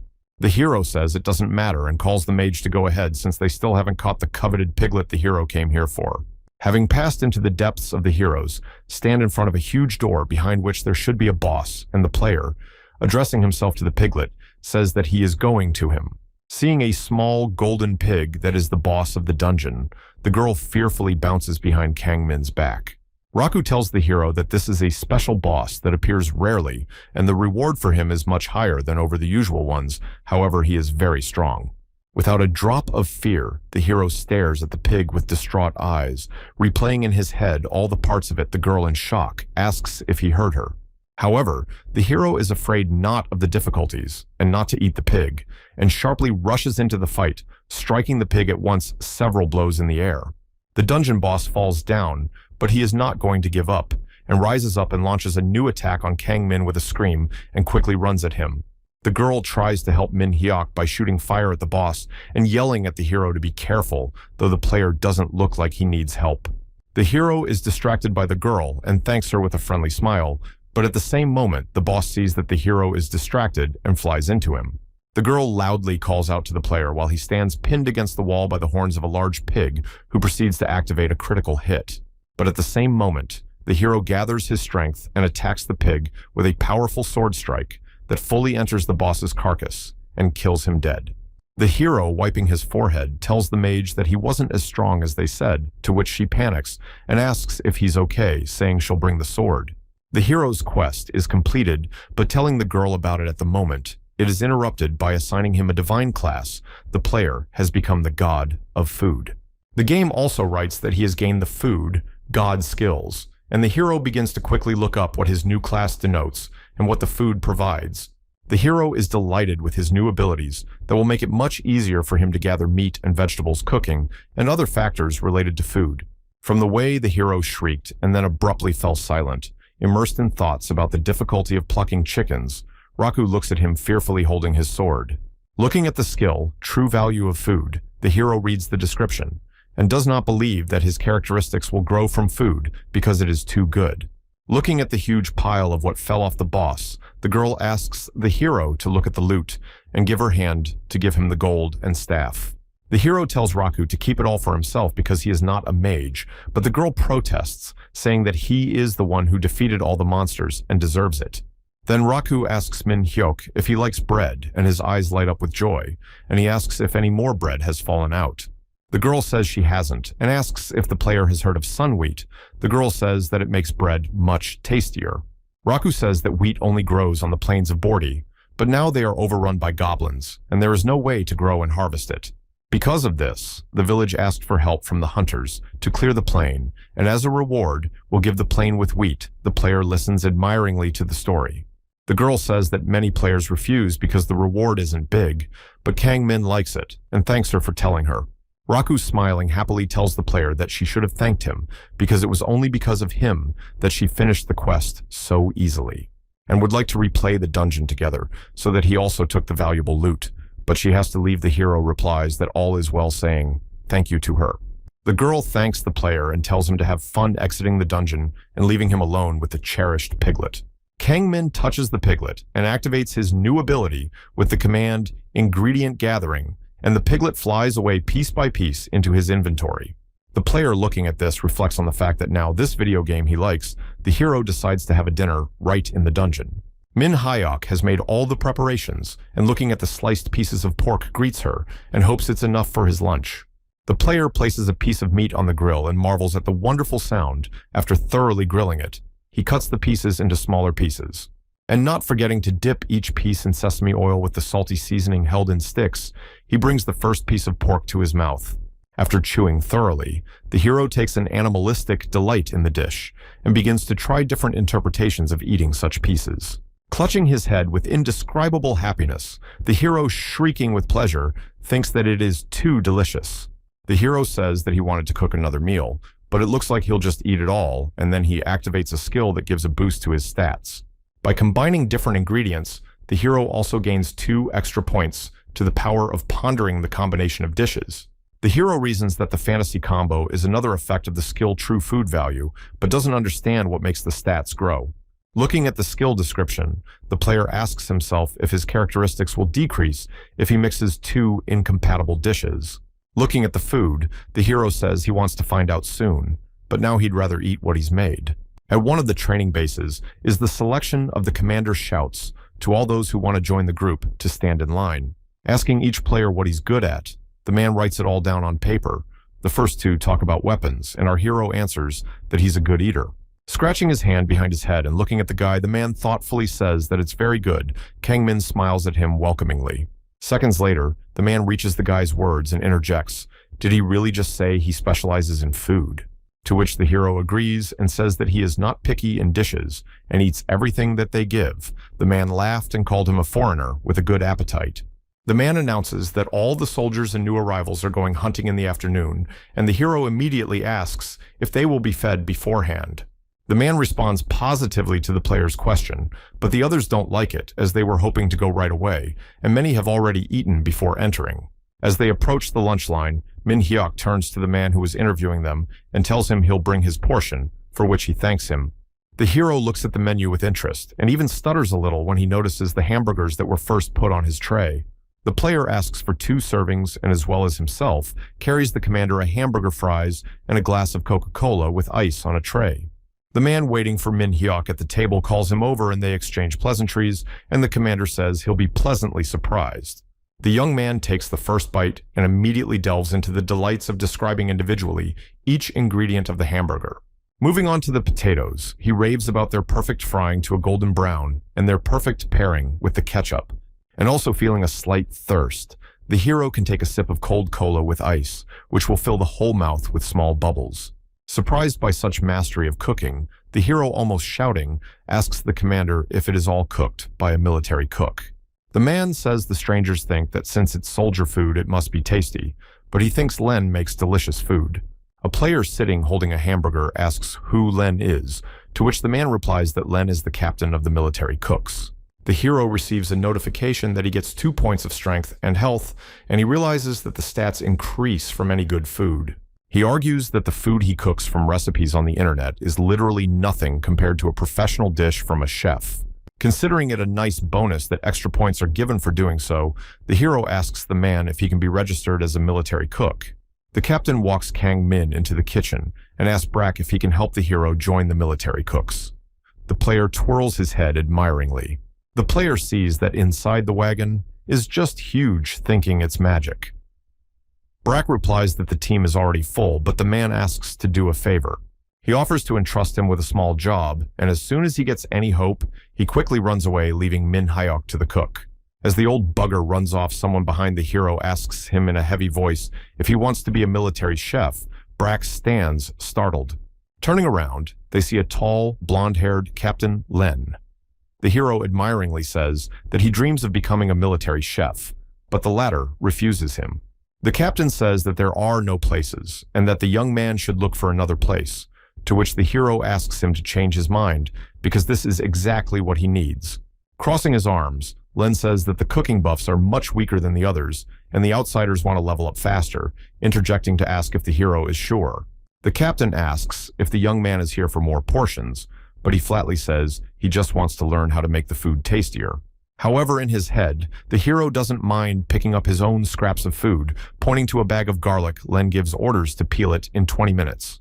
And if the hero can handle it, he'll take him in and teach him how to cook. Looking at the bag, Kang Min interjects to clean it, which he confirms. Turning around sullenly, the captain of the war cooks tells the young man that if he thinks he can't handle it, he should leave here right away to kill goblins.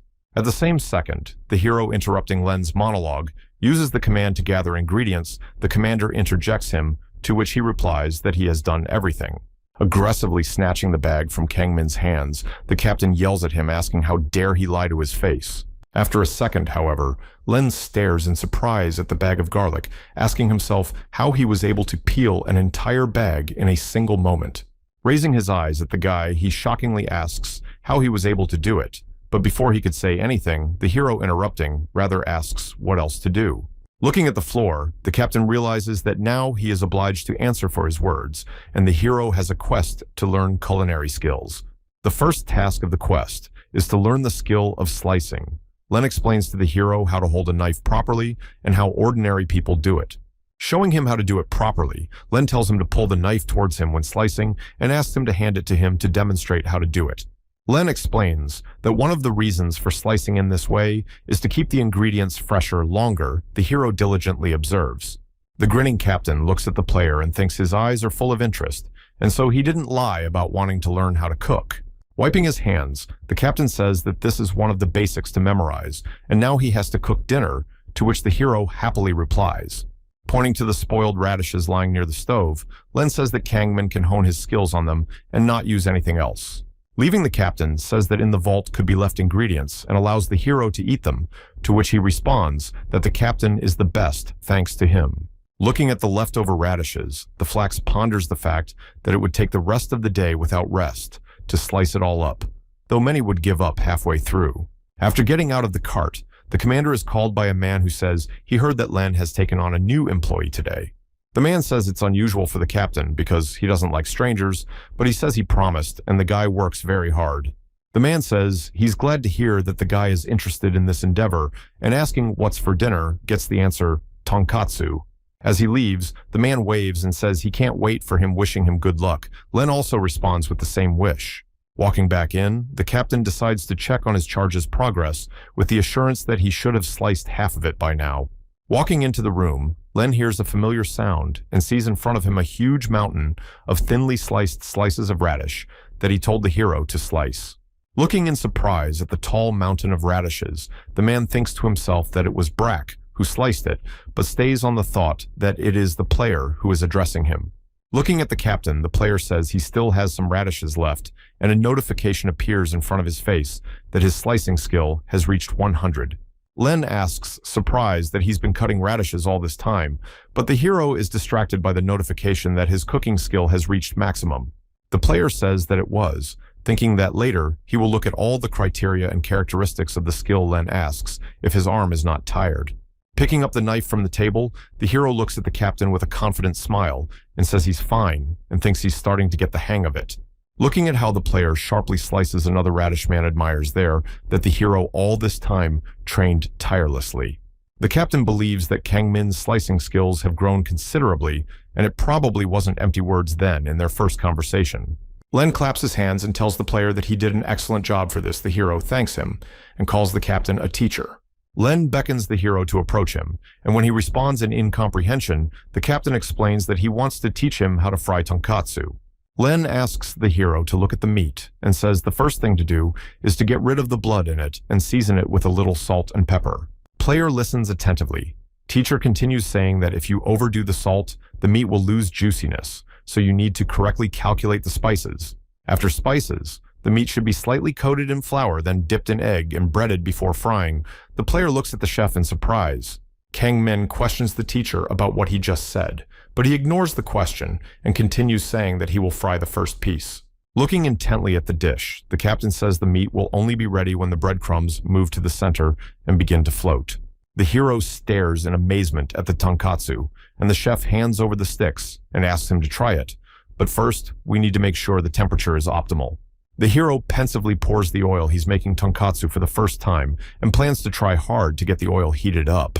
The chief asks him not to get distracted, and the hero at this time in his head receives notifications about what temperature the oil has reached, to which he is surprised. Len tells his student that the oil temperature has reached the optimum, and Min-hek dips his first piece of tonkatsu into the boiling oil. Looking at the perfect temperature in which the young man dips a piece of meat, the chef reflects on the fact that he didn't even use a thermometer. Reflecting on the fact that he feels the temperature himself, the hero receives a notification that it is time to get, and he, with a shout, ready to fulfill it. The chef tells him that he did everything great, got it just in time for the hero to get a notification that he has finished cooking. The hero decides to try the cooked dish, and the system sends him a question about what he wants to use this time. The hero asks Len whether each dish gives a buff that answers that a person must have a certain criterion and level to get it. The teacher looks at the dish, not understanding where it got so many buffs, and the hero says he recalls some skill gained from cutting. The character opens the skill window to figure out how this happened and stumbles upon a section about customizing the buff for the meal. Deepening, the player realizes that he can strengthen one person's dish to the maximum or distribute it among many, giving everyone a little bit. The hero also stumbles upon a skill called spiritual trance, which can improve the flavor of a dish, depending on cooking factors. Also, the hero is learning the skill of finding ingredients, which he has not yet washed, to improve. However, he still really likes its implementation. Len asks what skill the hero has acquired, and the hero replies that many. The chief is shocked, but the hero laments that none of them improve the flavor. Putting his hand on the player's back, the chef says that it turns out he cooked tonkatsu using these skills, and they must be very tasty. After calming down a bit, The hero raises his head at the commander and looking at him says that he's probably right after all.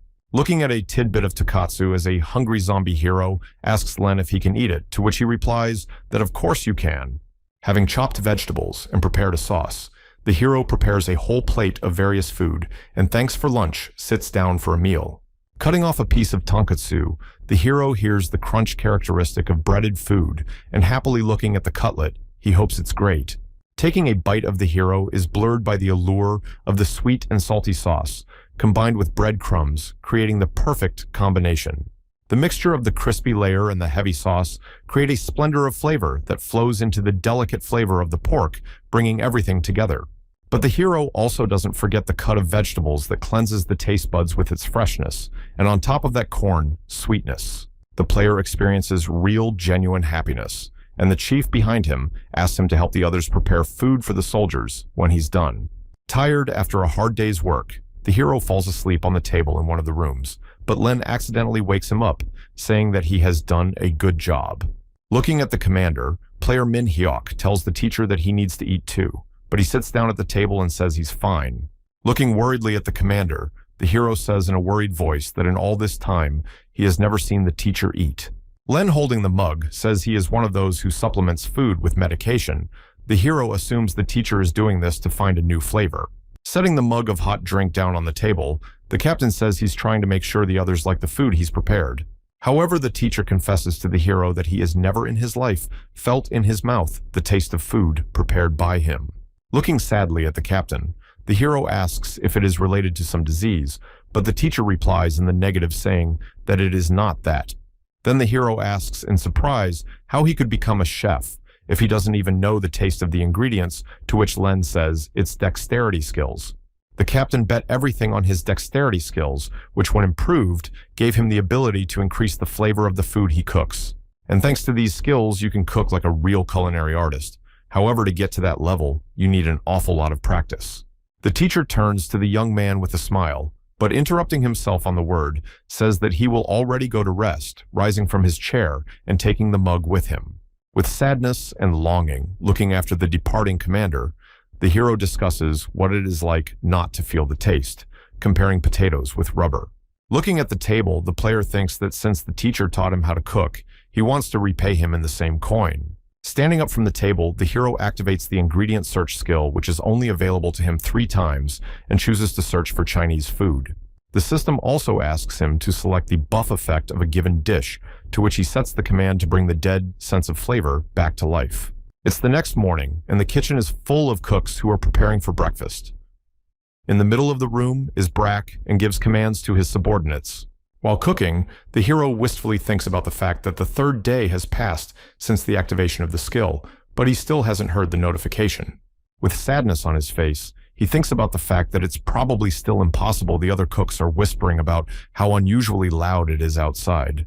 Clapping his hands, Brack says that he's sure the battles are very serious, and that's why it's necessary to work hard to fill the bellies of hungry soldiers. Suddenly, the ground beneath his feet trembled, and the hero assumed it was an earthquake. But at the same second, he received a notification about the ingredient.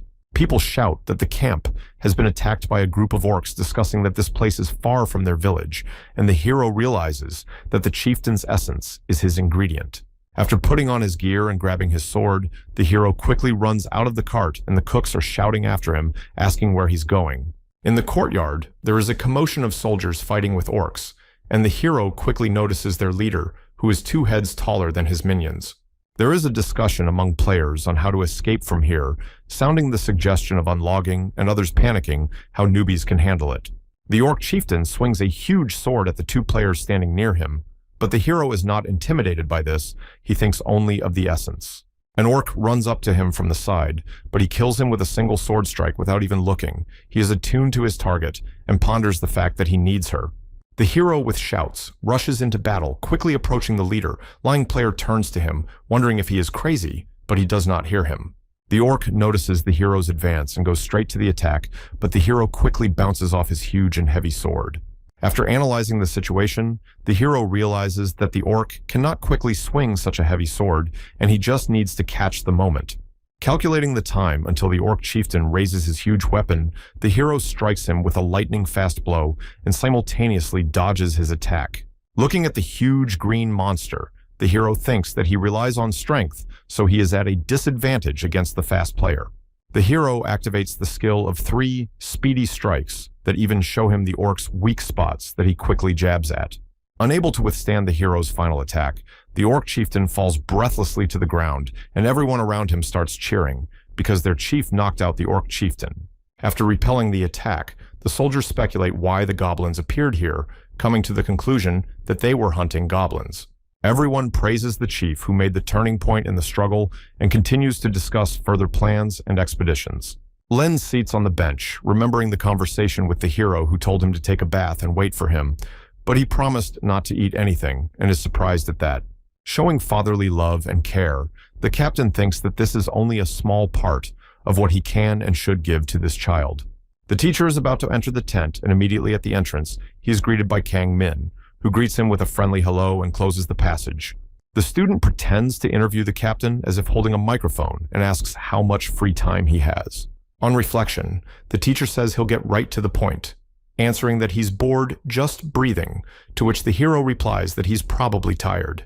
Taking Len into the tent, he asks him to sit down at the table, and holding up a dish, tells him that he has prepared this for him.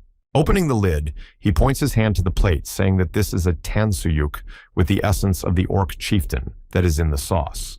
Surprised to hear about the essence of the orc chieftain, the captain asks the hero if he obtained it on his last expedition, to which he replies, yes, and then thoughtfully says that this essence is famous for its miraculous effect that can restore people's sense of taste. The teacher shouting asks Min Hyuk if this was his goal when he joined the expedition, saying he still wanted to try tansuyuk.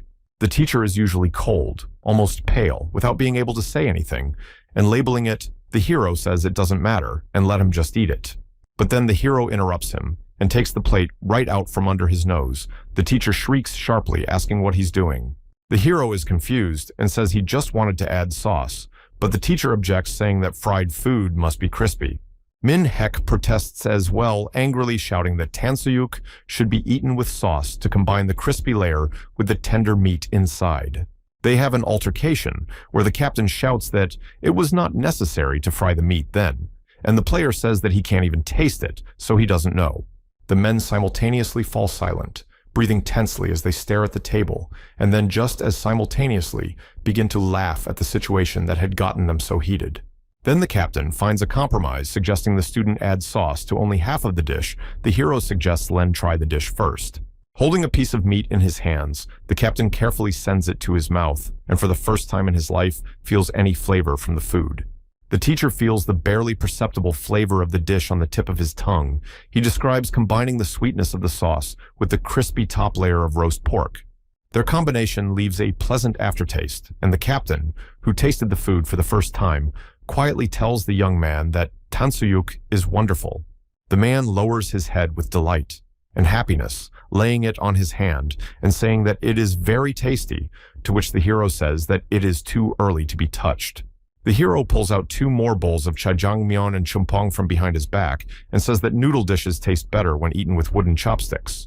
The hero shows how exactly they should be used, and the teacher gets it right the first time and praises him, saying that he expected that. The captain tastes the combination of meat, sweet vegetable sauce, and noodles, filling his mouth with black noodles and freshly pickled radish for a combination of flavors. The hero says to sip the spicy broth complemented with a mixture of vegetables and seafood, and the final act is the noodles, revealing all the nuances of flavors. Len says it's spicy but tasty. Hero says that's the charm of chumpong. Captain says it's really good food. The hero asks the teacher to eat as much as he wants. He agrees and tells him to do the same, to which the player replies that of course he will. The heroes have emptied their plates. The player says it was a wonderful lunch, and the teacher agrees with him, saying it was great. The hero says that it's all thanks to the chief's lessons, and he leaves the room asking to wait for him a bit, leaving for something. The player agrees. Min Hyuk ponders over what he should try to cook, with the wheat obtained in the quest, eagerly going over different dishes in his head. The teacher calls out to the hero, who asks him where he has been, while the captain slips him a small box, asking if he will accept it. The player picks up the box, drawn by his teacher, and opening it for a second, locks it seeing in front of him an awfully beautiful knife on a pad. Len says it's a gift for his apprentice, and then a notification pops up for the hero, and the player stands in a stupor, realizing that it was just a quest. The hero gets an epic item that improves dexterity. Len asks if he likes it, and the player says the knife is incredibly beautiful. The character speculates about the characteristics of a knife with infinite durability, and not understanding what the notification of possible equipment means, pokes at it. His teacher suggests him to combine his sword along with his knife, and when combined, the hero gets a fancy weapon called Ellie's knife. The captain explains that the knife is an artifact for the outfit that is now connected to the sword, and from now on it can transform into any kitchen tool. The hero thanks him, thinking that this will come in handy. Len asks if the player knows who Ellie is, and gets an affirmative answer. Ellie is a beautiful red-haired lady who inherited the skills of her father, who was a former emperor. Also after that, the girl became known as the Empress of Swords, who ruled the nation and is now praised as the best empress in history. The hero says that the teacher is an amazing person since he gets a sword from her, and Len confesses that she was once his lover. The player is surprised to ask if it is true that the captain tells him that in the distant past, he was a chef in the palace of the emperor. Ellie really liked Len's food, but since the emperor was very sick, the girl came to ascend the throne at a very young age, which brought her a lot of anxiety, but she often said that the food Len cooked gave her strength and energy to move on. The girl tells Len that the food is very tasty, but the story ends miserably, since an ordinary chef could never be near the empress. Ellie's vassals framed Len, and so he was thrown out of the palace, but before leaving, he met with the girl and made her a promise. It was obvious to everyone that Ellie would soon ascend the throne and become the new empress in the history of the girl, thanks the man for his care. In order not to dishonor her father's title, the girl told Len that she was going to continue to train hard with the sword. And the captain swore to the girl that when she replaces the past emperor and ascends the throne, he will cook her an excellent dish. The teacher says that not so long ago he heard a rumor that a girl replaced the past emperor, and the hero wonders if Len is going to the palace. To which the latter replies with a refusal, because his vassals will not allow him to return, and so he would like to ask the player for one favor. The captain asks Kang Min if he can meet Ellie instead and cook her a nice meal. A quest notice appears. The hero looks sadly at the chief, reasoning that reality is cruel, and Len cannot meet the one with whom he dreams to see more than anything else in the world. The hero recalls how in reality he avoided meetings and friends because he thought they would stop socializing with him and was afraid to show himself in public. Thinking about what he would do if his friends began to hate him, the hero immediately accepts the quest from the teacher, saying that he will fulfill his request. Len smilingly thanks the player and asks what he plans to do next. The hero says he will not return to the village, telling of the torment of the sun. The teacher is worried that the hero is going to catch alone some monsters, but he tells him not to worry, leaving the tent. After spotting Min Hyuk, the man who asked about his abilities at the beginning of his appearance at the camp, asks if the hero is coming forward. The player says he'll be leaving these places soon, and rolling up his sleeves, asks if the man needs help, but the man says he's done. Throwing a sack to Min Hyuk, the man says it's a reward for the previous hunt, and the hero looks at the sack and asks if he'll get so much. The man says it's for his great contribution, and also gives the gold key a special reward for being the first participant in the hunt. The hero asks what first means, and the man explains, saying that his food buff enhanced the players, and they counted that contribution, so he became first. Also, the man says that this golden key opens a hidden dungeon in which the experience rate is twice as much as in the usual ones. He says he thinks the player will have no problems and gives him a map so he can go there right away, but the hero says he can't yet. Looking at the young man with a surprised and contemptuous look, the man asks him what else losers should do besides leveling up. The player asks the man if he knows how to meet Ellie, who asks in surprise if Kangmin means the ruler of the empire.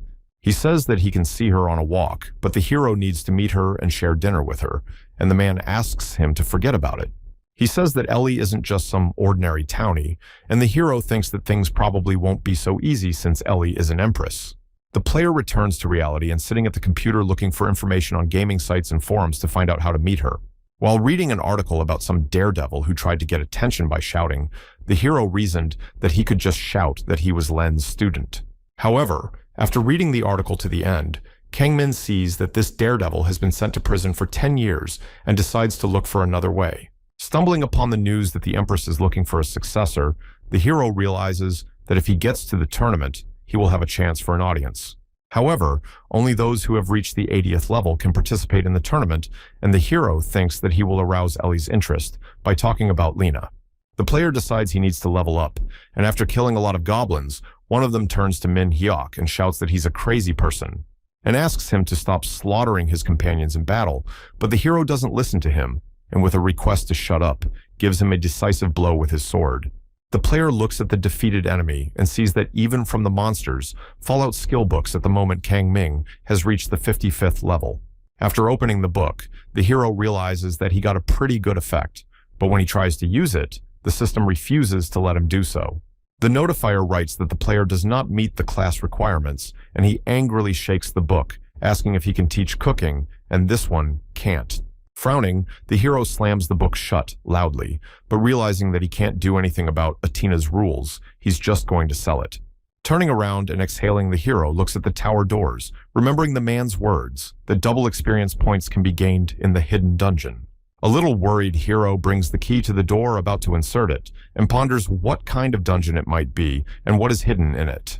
The guardian of the hidden dungeon, blank, is a short old man who works the land in the fields and looks after the cattle, rubbing his shoulders and saying that he is very tired.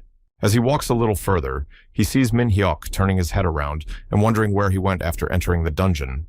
With a smirk looking in front of him, the old man mused on the fact that another loser had entered the dungeon, while something had caught the guy's attention. The dungeon keeper was already almost close to the young man, and he reasoned that he was unlikely to be able to do anything before he ran away quickly. The old man thinks of losers, thinking that the player will say that it is the first time in his life he sees such a dungeon, and the hero word for word repeats this phrase. Continuing to guess the lines, the old man thinks that next, the hero will start complaining about the game that makes him work, but he shrieks enthusiastically. The hero is happy to see fields of pumpkins and potatoes, thanking the god Athena for this, which literally makes the dungeon keeper's jaw drop to the ground. The hero turns around at the old man's surprised exclamation and greets him while the keeper tells him to assume that he is a stranger. An elderly man introduces himself, saying that he is the keeper of this dungeon, and asks the young man if he realizes which dungeon he has entered. After looking at Beyond's lush vegetable garden, he assumes it's a dungeon in which he'll need to pick sweet potatoes from the beds. Without any hope, the old man says it is so, asking if he will accept the quest, to which the hero readily agrees, and the old man is surprised by this answer. The old man says that all the player has to do is collect 20 black potatoes that absorb nutrients from other fruits. The keeper of the hidden dungeon gives the hero 4 days to complete the quest, and Min Hyuk tells the old man that he has a question. With a face full of enthusiasm, our hero asks the old man if he can eat the sweet potatoes he will pick in anticipation of the feast. Looking at the young, enthusiastic boy with a smile, the dungeon keeper answers him that he can eat as many potatoes as he wants. At that very second, the man snaps out of his seat and yells that he'll do whatever he can. The old man tells him where the inventory is, with the assurance that he won't collect much. Using the effect, the hero turns the sword into a hoe. The hero remembers the words of the old man who gave him permission to eat all the potatoes he would harvest. Poking the hoe into the ground, the hero thinks about what dishes he will be able to prepare thanks to sweet potatoes and sunny wheat.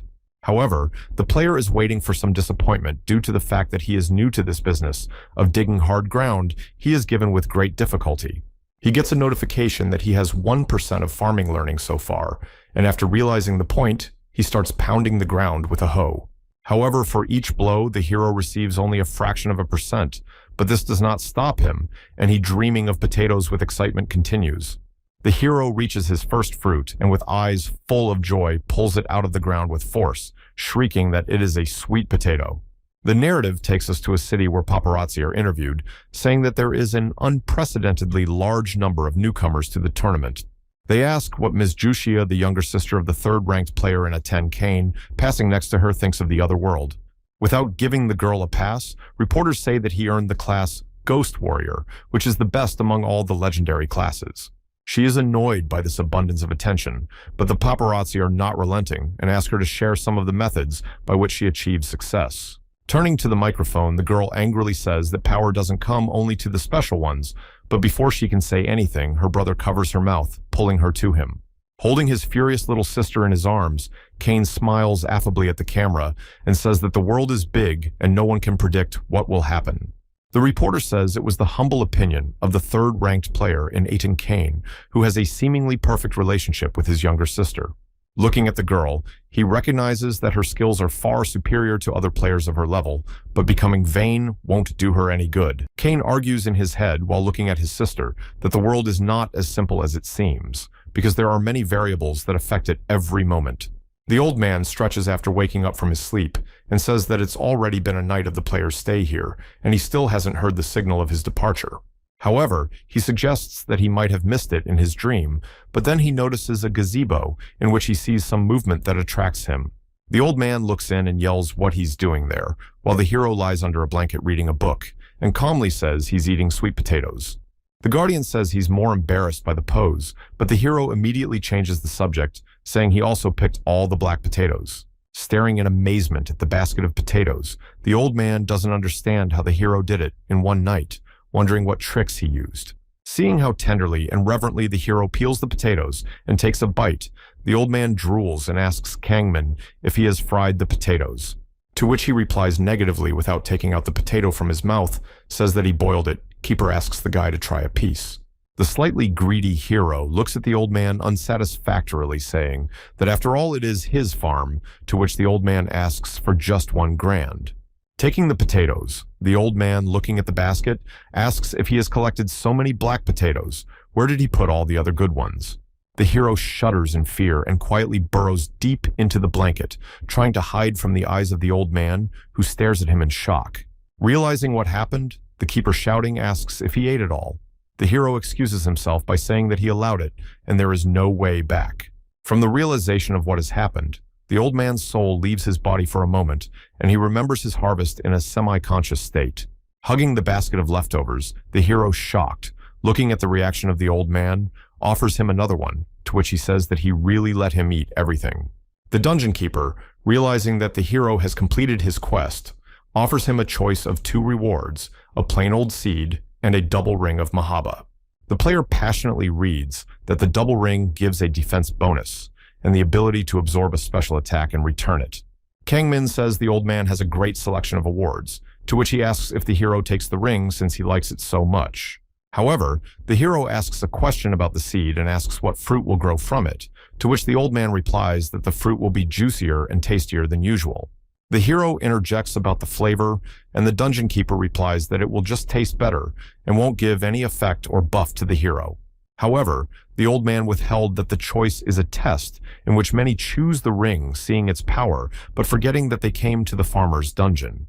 Bian muses over people who don't deserve the true reward of not realizing the value of the seed, but before he can complete the thought, the hero interrupts him.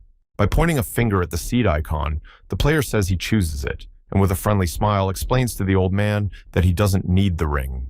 The dungeon keeper interrogates the hero about whether he is being honest with him about this choice, since the ring is actually amazing, unlike the seed. And the hero calmly responds by spreading his hands that even an amazing ring won't help him fill his stomach, so he sure picks a tasty fruit. With burning eyes, the keeper asks the grabbing hero if he is really interested in what will grow from the seed, and their friendship level increases. The hero receives 3 more notifications about increasing his friendship level. At this time, the old man is increasingly raspy about his interest in the unknown fruit. Already in tears and hugging the young man, he says that he has the right qualifications and can become a real farmer. The player is shocked.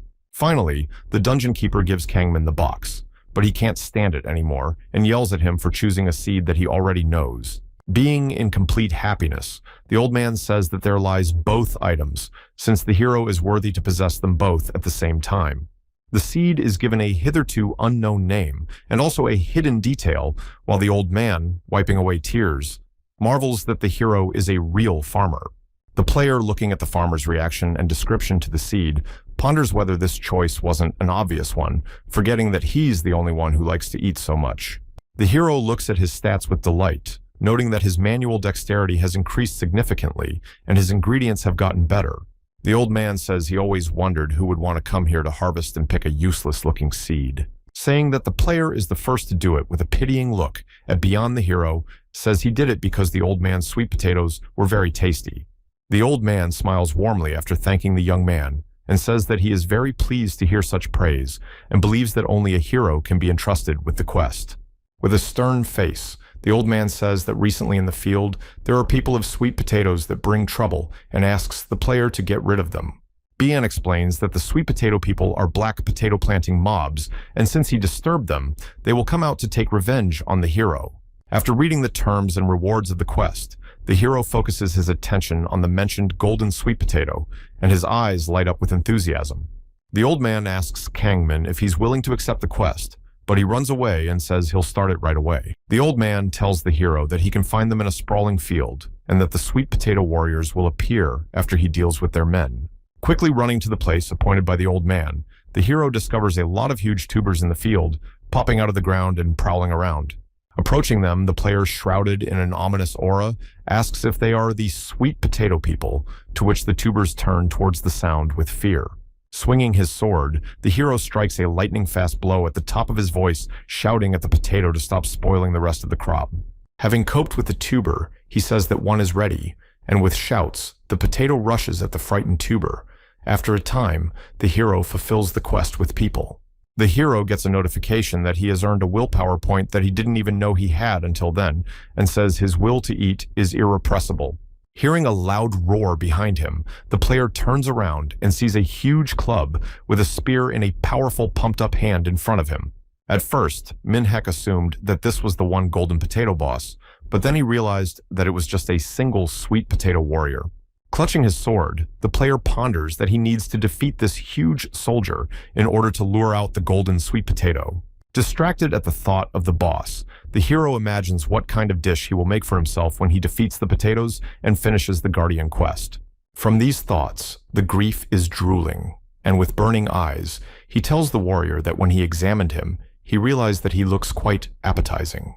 The soldier is a little frightened at the words of the crazy hero who runs at him shouting orders to give him the golden sweet potato. After delivering a series of blows, the hero approaches the sweet potato warrior who has lost most of his health and wonders what gold tastes like.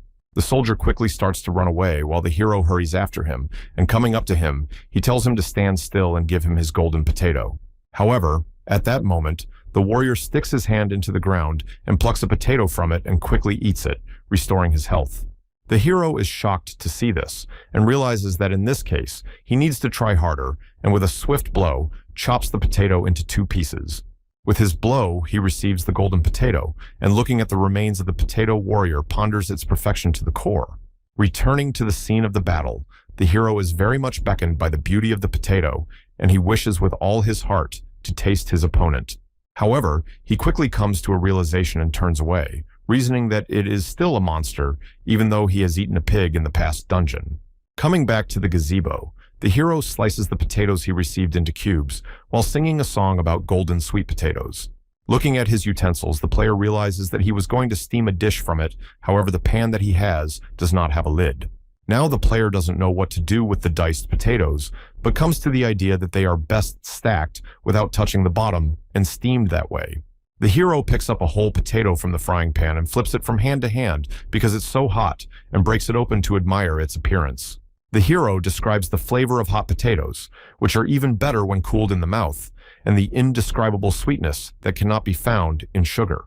He describes the change in consistency of potatoes when put in the mouth, saying then it's a surprisingly good flavor for a simple vegetable.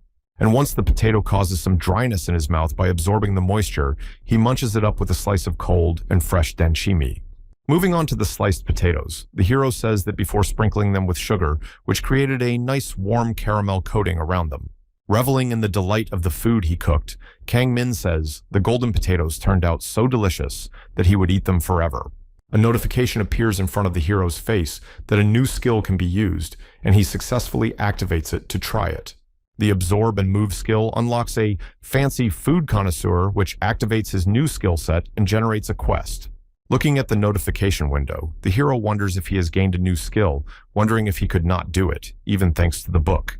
Now, the player finally understands what the class phrase meant by reasoning that he can only acquire new skills through food. namely absorbing the skill the monster possessed, and he wonders if he can get the hellfire skills that dragons possess. Confidently pondering what if this is indeed the case, the hero comes to the conclusion that he's just wondering what dragon meat tastes like. Having finished eating, the hero comes to Bian and asks him if he has finished the quest, to which the hero replies that he has finished it quickly. The guardian says that this is good and suggests that the young man follow him. He wants to show Min Hyuk where he can plant a seed of diligence and care.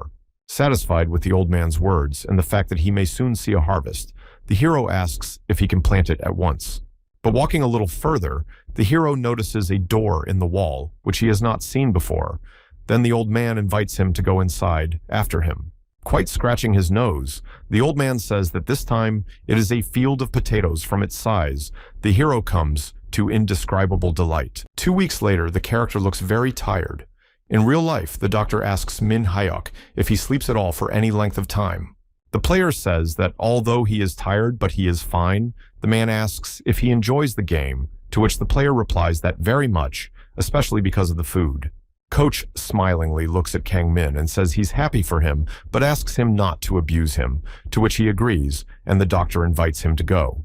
The doctor takes the hero to another room, where they will measure his weight and find out if the treatment with Atina has had any effect. While the hero is being measured, he asks the coach where his father is, and he replies that he has problems at work and will not be able to attend. The hero sadly reflects on the fact that he is sure that everyone, including his father, is already tired of him. Getting on the scale, the hero reasons that he has done a lot and doesn't even want to think about how disappointed everyone will be if there is no change. The hero clamors to stand on the scale and hears a satisfied chuckle behind him. He asks if he can open his eyes, to which he is given approval. The scale shows 172.5 pounds and 200 grams. The hero asks how much it was last time, and the trainer says that a kilogram more. The hero is a little startled, but quite raises his eyes and says that he seems to have lost 1 kilogram. Everyone in the office clapping for Min Hyuk. The doctor tells the hero that he congratulates him, and the coach shows his hand to the class and says that he did well. Everyone tells the player that they believe he will succeed. At this time, the hero recalls his worst times where he lost hope of recovery. Then he accepted the fact that he would say goodbye to life without achieving the ability to eat whatever he wanted and as much as he wanted. Let it be only 1 kilogram, but the hero did it, and with tears of happiness in his eyes, he loses all his strength from shock and falls to his knees. Looking at his palms, the hero bursts into hysterical crying, and the coach encourages him to stop crying because it breaks his heart. He asks him to stop bribing him to buy him candy in A10, but he makes a sullen grimace and wipes his tears on the sleeve of his hospital gown. The coach looks at him incomprehensibly, but after a second, the hero turns around with a smile and tells him that strawberry milk candy is the best. The man asks him if he will stop crying immediately if you just offer him candy, to which the player replies that now it is necessary to smile.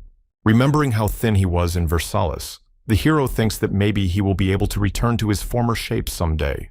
Before he could finish thinking about what he would do then, he is interrupted by the coach asking about the hero, saying that today he would go to the dungeon. The player says that because of harvesting in the hidden dungeon, he has increased his manual dexterity and can pick the fruit planted a few days ago. The coach asks what the hero's dexterity is, and he replies that it's in the neighborhood of 300, which shocks the coach, and he tells him about the blacksmiths. Saying that they have a maximum of 400 in the village, the hero says that's strange, and thinks it's because his experience increases 8-fold. Looking at Min Hyuk, the coach thinks that even though his experience is 8 times more than usual, he doubts that it is possible to pump that fast. Coach says that now he understands why, so telling that it may be related to the quests in the rewards, of which is an increase in manual dexterity. But there is also another way, consisting of focused continuous training, which as well as quests, can increase manual dexterity. The hero ponders the man's words, and then the man puts his arm around him and says that he is indeed his incredible younger bro, which scares the hero a bit. Looking at the huge fruit tree, the old man says, it doesn't make any sense, reflecting on the fact that he never imagined it would grow like this. Surprised to look at it, he reasoned that he certainly realized that fruit differed depending on how it was cared for. But he is still shocked that the tree could grow so quickly and the fruit acquire such a gorgeous color, which means the hero's sincere care. The old man is thinking about the fact that even he has not managed to grow the golden fruit, and it obviously must be very tasty at this time the player comes running.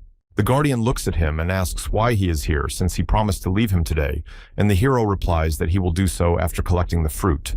The hero, trembling with anticipation and excitement, wonders what fruit has grown out of him, saying he can't wait to taste it.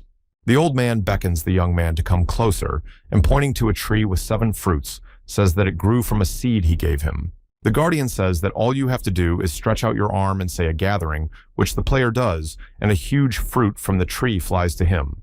He enthusiastically stretches out his hands to it, and the fruit bursts, and inside it is a large and ripe watermelon. Without paying much attention to the other effects that the old man tells him to watch, the player is fascinated by the fact that it must be tastier than the other watermelons. The old man repeats a few more times about the effects, but seeing that all the hero's thoughts are occupied only with the taste, he breaks off and just shouts at him about the effects. The hero looks resentfully at the dungeon keeper and says that the effects aren't bad either, reasoning that he's not very wise. The player is sleeping peacefully in the coachman's cart, while the man tries to wake him up and asks him if it is true that he is going to the emperor. Finally, the cabman's words reach Min Hayok, and he wakes up abruptly, and the old man tells him to get his things ready, as they will be arriving soon. The hero looks at a huge, majestic city, with a gorgeous castle in the middle, saying that such grandeur was to be expected from the emperor's city. Walking down the street, the hero wonders where to sign up for the preliminaries, and at that very second, stumbles upon an announcement about it. To the registration desk lined up a huge queue of players of all classes, in which stands our hero blowing on a hot drink in his hands. Looking into his cup, he praises the potato latte he made from leftover sweet potatoes, saying, "It's delicious." Wanting to enjoy his drink to the full, the hero decides that he will go last, and the other players in the queue wonder what smells so good. Minhek discusses the flavors of the dish, in which the pleasant flavor of sweet potatoes envelops the warm milk, giving off its tenderness as well. At first you feel calm and harmony when you touch the soft bubbles of this culinary masterpiece with your lips. Then with the sweetish flavor from the potatoes and the heat going throughout your body, you taste the flavor 3 whole times. The hero already goes on to say out loud that he can't get enough of the latte's wonderful flavor, but the other players are shocked at his stamina after 20 glasses. The person announcing the queue order asks the next player to pass, and Kang Min is very surprised that the queue has reached him so quickly. The player looks at his glass and thermos with tears in his eyes and thinks he wants more. At this time, the young man asks him if he refuses to pass. But the hero quickly realizes that the young man is already coming and tells him that the preliminary competition includes 3 tests. However, the player can pass on only if he can cope in half an hour pressing the button. The young man says that the first test is easy. Pointing to the huge monster behind him, the young man says that you need to defeat a level 80 Akus, however that it is a bit difficult. But if the player hurries with this test and correctly calculates the time, he will succeed. Hero with surprise comes closer. In the stomach of the player begins a waltz of rumblings, and so he decides that it is necessary to quickly deal with the monster and swiftly on him. Striking a swift blow with his sword, the Akus disintegrates into tiny droplets, and the man near the door looks shocked at the player musing over his strength. The man is super surprised that he was able to topple the enemy with 1 blow, and then the player moves on to the second challenge, which takes place in the forest. The hero needs to find clues, and thanks to them get out of the forest scenery. But Kang Min is much more attracted by the abundance of edible herbs in it. Turning the sword into a sickle, he's going to collect them all, and the young man is shocked, wondering how he realized at first sight that they are the key to the exit. After looking at how unusual and even strange the petals of the plant he was about to pick look, he realizes that something is wrong with them. The young man speculates about how everyone usually overlooks common edible plants, wondering what kind of person our hero is. As soon as she touches the grass in the room, a notification sounds that he has passed the second test, and the hero is surprised to freeze on the spot. The young man assumes he has the questing skill or is just an amazing person, and says he will guide the player to the 3rd trial. However, the hero asks to be given some time to collect plants, to which the young man reminds him of the time limit. However, the hero is not afraid of this. After 20 minutes, they move on to the 3rd test, in which you need to run alive to the exit at the end of the road. And the young man makes a clarification saying that along the way, the hero doesn't even have to kill any monsters, but the tree branches are full of monster monkeys. The monkeys start summarily throwing bananas at the hero with screams, and the young man thinks about the fact that many players stop the challenge after the first banana. He thinks that up to this point he may have been lucky, but now it will be difficult. But when the next banana flies at him, the hero quickly catches it. The young man looks shocked at what is happening, and the hero tells him, while looking at the banana, that the monkey gave it to him. The young man says it was an attack, and the hero gleefully peels a banana that has deadly poison, while the man ecodically watches. The character calmly takes a bite of a banana thanks to the monkey, and saying he likes it because poisons don't work on him due to the skill effect. The monkey and the boy look at the player in surprise, who blurts out his thanks and asks the monkey to give him more bananas. The enraged monster throws a dozen more at him, which the hero easily catches because of his procured manual dexterity, and continues to thank the monkey. A young man tells the hero, who has a huge mountain of bananas on his hands, that he should speed up because there is not much time left. The hero regretfully says that he would like to eat some more, and during his dialogue with the young man, a monkey sneaks up from behind, wanting to suddenly attack. The monkey, in a desperate attempt, reaches out with a banana to throw it, but immediately the player grabs it by the head in a fleeting movement, interrupting the attack. Stroking on the head in the end, depressed monkey hero takes the banana from her and thanks her for the parting gift, saying that he will definitely eat it. Cute, looking at the monkey hero, says that she is indeed a good kid, from which the monkey comes to admire the player. And having penetrated to him sympathy and love, gives him a whole bunch of bananas, and he, with a satisfied face, sprinkles her with gratitude. The hero strokes the monkey, and the shocked young man standing behind him says that for monkeys, this gesture of goodwill denotes a slightly different concept. A little embarrassed and stammering, he says that in monkey language, it means she wants to spend tonight with the hero. The monkey looks at Min Hyuk with loving eyes, who is drenched in cold sweat in horror at this awkward situation. Through the magic orb, a long-haired man watches the ordeal unfold and wonders who our hero is. He is visited by a young man who says that he asked him to report all suspicious foreigners, saying that the player is definitely strong. A man who is a member of the Order of the Knights of the Phoenix says that he is strong, but clearly not fit to serve in the Order of the Knights. Later means he looks like he's going to end up eating the entire guild, and his subordinate says he thinks so too. The orb projects the player's ordeal, and the young man says that in total, the hero spent 30 minutes just because he was gathering herbs and eating bananas. He goes on to say that if the hero went through the trials without wasting time on things irrelevant to the trial, he would come to a conclusion. And this conclusion is that the player can be considered stronger than Russia, who I consider to be a genius in his field with a high class. The tournament begins, and a girl flying on a golden dragon greets the audience saying that today she will be their host for this tournament. She explains the rules of the tournament, saying that it will be held on the island of Cork, and also this year they have decided to change the method of choosing the winner. This year, over 200 contestants have qualified, and its winner will be the remaining contestant, meaning the players will eliminate each other. Kane sits with Alicia in the bleachers, and the girl points to the island and says that the players who have been selected are gathered together in the waiting room. We move to the waiting room where the players are preparing for the tournament, and Rushia enters the room. The players are whispering that she is very strong, and the winner is determined. But then the man with the mug of liquor says she's only a candidate to win yes, and is only known for her strong brother. The girl speculates that these are players from the Bacalo Guild, which is made up of active soldiers, but mostly just low-level ones. She ponders the question of how many more people will manage to piss her off subconsciously, asking the guys for their opinions. She thinks people are annoying. However, comes to the conclusion that compared to the rankers, these guys are nothing and are just testing their enemies, which causes pity for them and their actions. Our hero enters the room asking if he's late. The girl looks at him and thinks he's just another pathetic person who can't be on time. However, she is very surprised to see the guy holding a banana and wonders why the other players are also looking at the strange guy. Seeing the sullen look of the girl, the hero approaches her and pours cold sweat, and stammering asks if she also wants a banana. The girl pompously asks if he's talking about her, to which the player replies that she was probably hungry because she was looking at him so intently.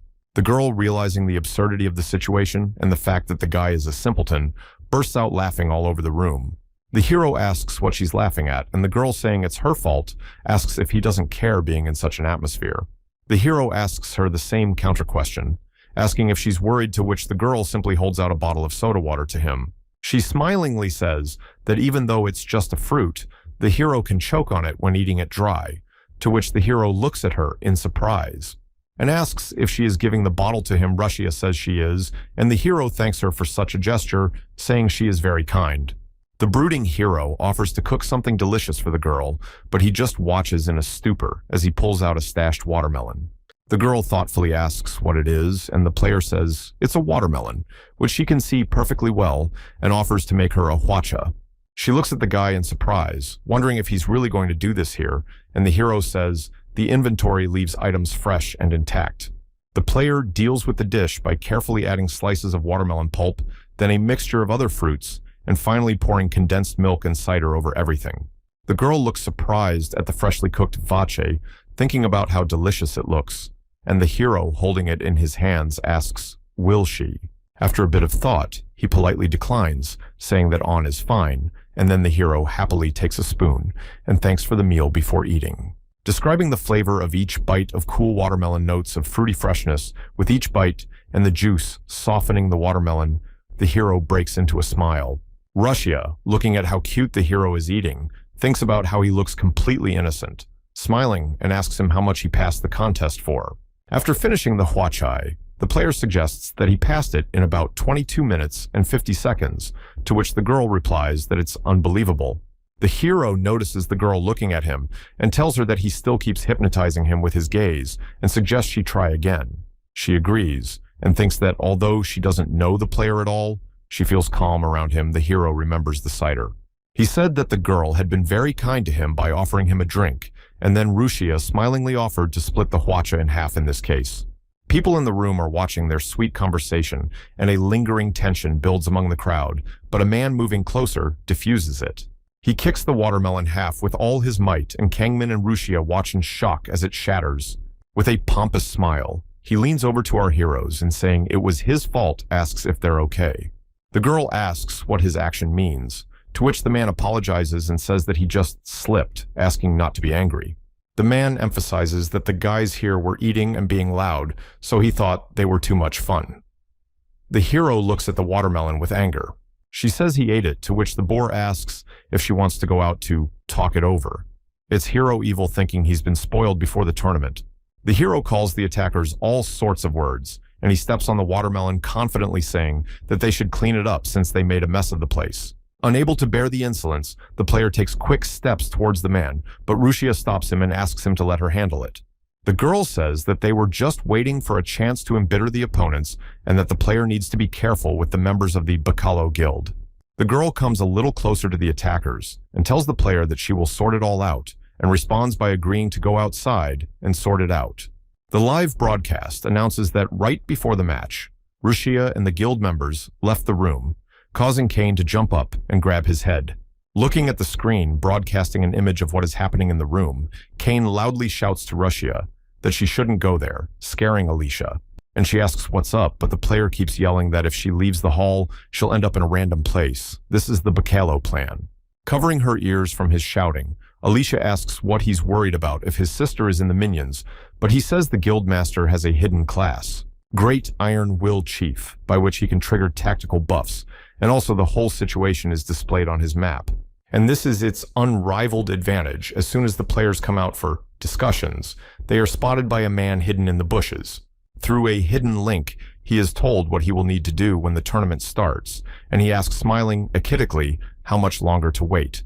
The man on the comm starts the countdown, and as soon as it comes to an end, he abruptly flies out from behind the bushes, heading towards the girl and the guild members.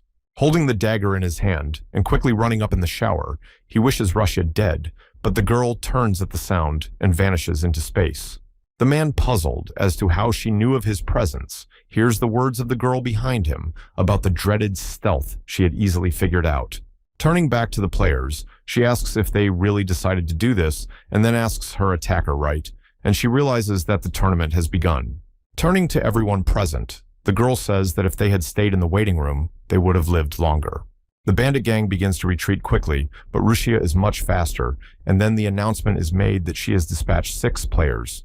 Kane sits with Alicia on the bleachers, covering his surprised face with his hand, and the girl asks him not to worry so much, to which the man does not react. The live broadcast shows the guild master realizing the situation and angrily barking in the face of a man with a card for failing to deal with Russia. However, the guild master seems to have a new plan and points the player to a point on the map that is located right in the middle of it. And this misfortune falls on our hero who was chatting nicely with Russia, and the cameraman wonders why he is targeting a weak player. Kane looks sadly at Kang Min, saying that it's too bad for this player and he's better off not fighting such a strong guild. Alicia smiles and, remembering their meeting with the hero, holds the bag of cookies tightly in her hands and says that Kane is wrong and he'll be fine. With a sly smile, the man looks at the map, envisioning his plan, and thinks that this guy was in the waiting room then, and he means something to Russia. Assuming that they could be friends or lovers, he is sure that the latter will definitely react. A group of people surrounds the hero. Realizing what's going on, he tells them that they did something they shouldn't. The mastermind is sure that by not catching Russia, he will definitely catch this guy. With this action, he is going to drive the girl crazy and encroach on her life again. At this time, the hero slowly draws his sword from its sheath.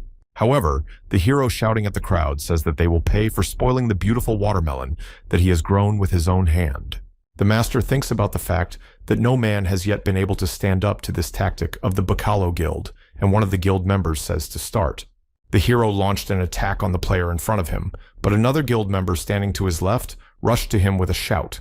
But the hero reacted quickly and repulsed the attack, which the man is very surprised at, as it could not be done by a man with such a low level of strength.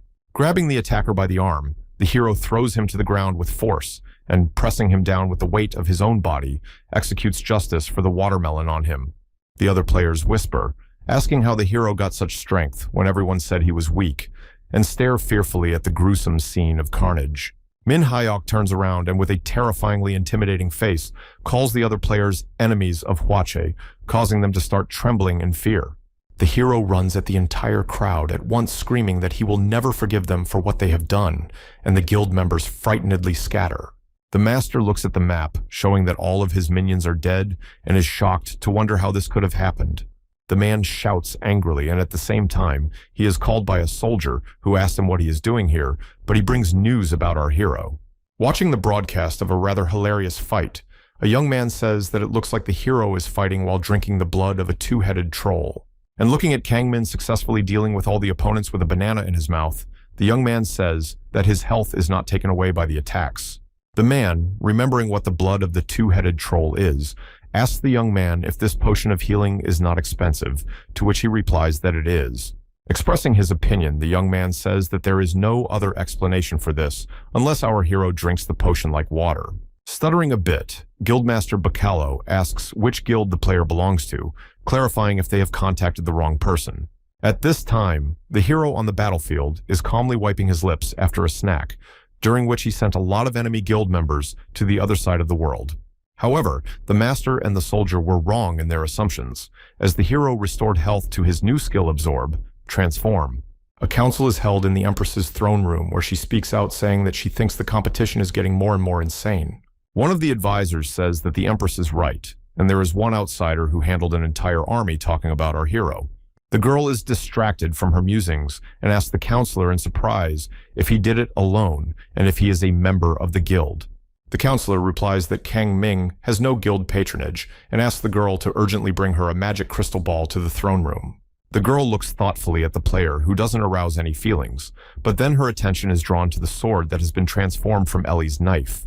The tournament airing continues, and the girl reporter heats up the situation by asking if the Bacalo Guild will back down by bringing Russia on screen. Kane watches the show passionately and asks if it's true that Russia is trying to win the tournament, and if so, it's all too easy and uninteresting. However, Alicia says that things could still turn the other way, explaining that the second half of the tournament hasn't even started yet. The girl explains that in the second half, the tournament area shrinks, and those who were abroad take a lot of damage and so pile up. And under such circumstances, the only thing left is open combat. Suddenly an event monster resembling a huge toad appears on the tournament site. Kane wonders if this is interesting to the audience, to which Alicia replies that it has an unexpected twist that makes the game brighter. A group of players are attacked by an event monster that they all try to defeat to advance in the tournament. Alicia notices a player hiding under a cloak, sitting behind a tree near the battlefield, with a monster that doesn't interfere with the general commotion. She wonders if this is the player who has been hiding since the beginning and waiting for the second half, but doesn't understand why he doesn't attack the monster. The girl mentally asks herself what he's up to, and at the same moment the player laughingly says he's been waiting for this moment to spring into action. The unpleasant-looking young man said that he didn't use his skill against weak monsters, and thanks to that he had saved enough strength. He is going to target the most powerful monster using the skill Absolute Superiority, which allows you to control monsters. And until the moment the strongest monster appears, he must conserve his mana and lurk in preparation for the appearance of his target. At this point, Rushia advances through the actual battlefield, where she has slew more than a dozen enemies, reasoning that she is bored. The girl, before she could finish the sentence about what she was going to do, turns around at the appearance of a huge 140-level Minotaur monster. She stares at him shockedly, wondering about the appearance of such a strong event monster, and at this time, the notification of the radius decreasing comes. The girl quickly flees to a safe zone, reasoning that this mob is too strong for the levels of players judging the task force for this. Approaching a structure in the form of a small shelter, Russia thinks about the fact that probably the middle of the radius zone is a waiting room. The area gets narrower and narrower, and as they run up to the hall, the people standing around it notice a huge monster, screaming in fear of the Minotaur. They ask Russia why she's running here, reasoning that she's leading a monster and saying it's not a good idea. Turning her gaze to the monster, the girl does not leave the thought that the Minotaur is under control because she did not even attack it. Noticing a kind of magical lasso on the monster's arm, the girl wonders if it is being controlled by him, seeing a satisfied young man not far from him. The player loudly shouts his success. While the Minotaur stopped for a moment and realizing what is happening, Rushia looks on in shock. The broadcast announces that a jackal black mage has appeared on the field using absolute superiority. People start whispering. They talk about how the penalty for making a mistake is too high, so almost no one uses it. Alicia is surprised that he used such a skill. However, the girl is frightened to realize that a player with this body type will not be able to hold the Minotaur, and everything will end in a banal massacre. Rusha sees a notice in front of her that the radius of the circle is narrowing again, and realizing that she can't keep running, she decides to buy time. The girl pulls out 5 kunai from her inventory, and with a sharp jerk backwards, throws them towards the Minotaur, hoping to slow it down. However, the knives only bounce off the monster's body, and the girl is shocked to realize that it didn't do any damage due to the huge difference in levels. The Minotaur wastes no time after Rushia's literally futile attack and goes on a counter-attack, hitting the girl with all her might. Rushia flies several meters away from such a blow and crashes into a tree, becoming stunned and losing most of her health. However, before he could finish his thought, Minhek appears between the girl and the Minotaur, standing up to defend the stunned Rushia. The girl, who was sure that he was already out of the tournament, looks at the guy in surprise, wondering why he is here. The girl wonders why Min Hyuk came here, and realizing that he can't stand up to such an opponent, yells at him to run and get out of the game. Looking at our hero, the girl is frightened to think about who this guy is, and a thought creeps into her head. A thought flashes through the player's mind of a man serving a man at a set table with a grill to help him handle the cooking. The man in the apron tells the hero that he must first check if the temperature is correct and carefully place the marinated ribs on the grill. And right after, he sees that the rib is ready, cut it into manageable pieces and wrap it in a lettuce leaf with pickled onions. Drool runs down the hero's lips just from picturing this masterpiece in his head, and he talks confidently about eating the beef. However, the hero's mental meal is interrupted by Rushia, who shouts questioningly at him from behind, wondering if he has decided to protect her. Confused by the situation, she realizes that the question is unnecessary and it's already clear, replaying in her head how the hero got her attention by offering her a banana. Remembering their sit-downs at the counter and the player's cheerful laughter when he sat quietly next to her and was so friendly to Russia. After shedding a bitter tear, the girl squeezed her eyes shut and forcefully shouted to Kangmin not to be reckless in a fight with a serious opponent.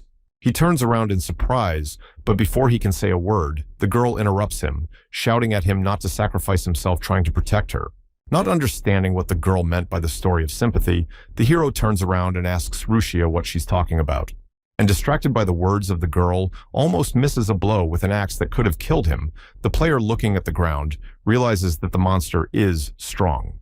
However, That doesn't stop Min Hyok from being driven by the desire for beef, and he runs at the monster, saying that he expected it. Seeing that the Minotaur swings his axe at the player, the girl mentally asks him to dodge, but the hero holds back the blow by jumping aside. With a fierce roar, the huge monster strikes the ground with a powerful blow, causing it to break apart and diverge in different directions, forming a gap. The hero notices that the ground is starting to shake and uses Mahaba's double ring absorption skill, which is only effective once. The hero transforms the Minotaur's attack power into his own to repel the effect and make an equally powerful counterattack. The hero screams loudly from a force that is hard to control and thrusts his sword into the ground, thus transferring the destruction of matter to the Minotaur. The one with eyes full of rage looks at the ground and is distracted from the player, which he takes advantage of in a leap, bringing his sword over the monster's head. In flight, the hero stares intently at the Minotaur and rather says that it looks very tasty, which makes the monster break out in a cold sweat. After the hero's powerful blow, a notification pops up on the air scoreboard that the Minotaur has been defeated and also describes the rewards the player will receive. There are shouts of joy, and at the same moment the tournament ends, Rushia runs up to the hero, wiping sweat from his forehead, and asks if he's okay. The girl carefully asks if he's hurt and tells him to get ready because they're about to be moved to the stadium where the broadcast was being held. The hero asks if it's true, and without waiting for an answer, says that in that case, he needs to gather ingredients from the monster as quickly as possible. The player happily considers all the beef parts he got thanks to the battle with the Minotaur, and the system announces the transfer. Just at that very second, Kangmin, Rushia, and a few other survivors appear at the stadium, where they are congratulated for finishing the tournament. While the group of people are in the center of everyone's attention, the girl reporter says that they will soon tally the scores and announce the places received. The hero comes to the girl and, apologizing for worrying, asks her if there will be no more cows, to which she says that no, and the tournament is already over. He looks at the floor pitifully, and at the same time they start announcing the winners of the tournament, which the girl emphasizes to Min Hyuk. The first 8 spots, starting from the 10th, have already been announced, and neither player nor Russia have heard their names among them, expecting 1st and 2nd place. The girl reporter, with a stretching pause, announces that Rushia is in 2nd place, causing the girl's fists to clench in frustration. The girl sadly holds on to her scarf, thinking about the fact that all her efforts have not yielded the desired result, wondering what was missing. The long-awaited winner is announced, and the girl turns to the hero and thanks him for helping her, but turns around and doesn't find him on the spot. The girl reporter is talking loudly about the queen coming out of the throne room to award the winner of the tournament. Ellie comes out of the archway and is approached by a young girl, excitedly saying that the winner is gone, while the hero happily runs into town. The Empress surprisingly asks the counselor what the phrase, "the victor is gone," means, to which she tells her how it happened. The hero started to unceremoniously run away from the award, and the girl who noticed him shouted that the Empress would be here soon so that the hero would stop. However, our hero was only interested in eating Ellie's beef, asking if the girl had told him about the award. The girl responded positively and continued with that the hero quickly left the stadium with an extremely happy face, thinking about the desired beef. The Empress starts to shake a little, which makes the servants think she is furious, but suddenly Ellie bursts into frenzied laughter throughout the stadium. The girl sees the Empress's reaction to the player's unceremonious act and says she will find him right away, and Ellie says it was worth it. The Empress says that the hero ran away to enjoy the meat, suggesting to leave. The girl tries to object, but Ellie says there is no need for ceremonies. Looking up at the sky, the Empress thinks about what Len told the hero, reasoning that she seems to know why he gave him her kitchen knife. A notice pops up on the scoreboard that the winner has escaped, and the Empress returns to Rushia Castle, looking carefully at the inscription. Kane tries to reassure his sister, thinking she's very upset, saying he didn't know this would happen, but the girl looks tense and scared. The girl remembers Min Hyuk's laughter and their conversation at the counter, and asks him not to tell her something, but cuts off the thought halfway through. At this time, the hero has hastily chopped up a huge table of various beef dishes and is dazzled by the food with delight at his lunch. Taking the sticks in his hands, the hero proceeds to the first course and, bursting the yolk lying on top of a thin slice of beef, takes a few bites. The character describes the wonderful flavor of ukwe, which, mixed with sweet spices, serves as a great complement to the freshness of the pear. Delighted with the delight of such incredible flavor, the hero says that meat of such quality is hard to find and reaches out for the next dish. According to his own arrangement, next should go cold noodles stirring it. The hero marvels at the lovely, refreshing sound. In addition to the noodles, the hero also wants to try a piece of fried rib. Thinking that now is the time for them, he brings the food to his mouth. The hero is surprised to see shocked by the taste of these dishes that are both refreshing and complementary because of their different flavors. The hero reflects on the fact that it turned out incredibly delicious. Remembering their fight with the Minotaur, he mentally thanks the bull for such a sumptuous meal. The hero says it's really beautiful, and looking at the meat, remembers the lettuce and tomatoes he eats in reality that he has long forgotten. Having eaten all the dishes that he prepared for lunch, the hero lies sprawled on the grass, saying that now he feels great.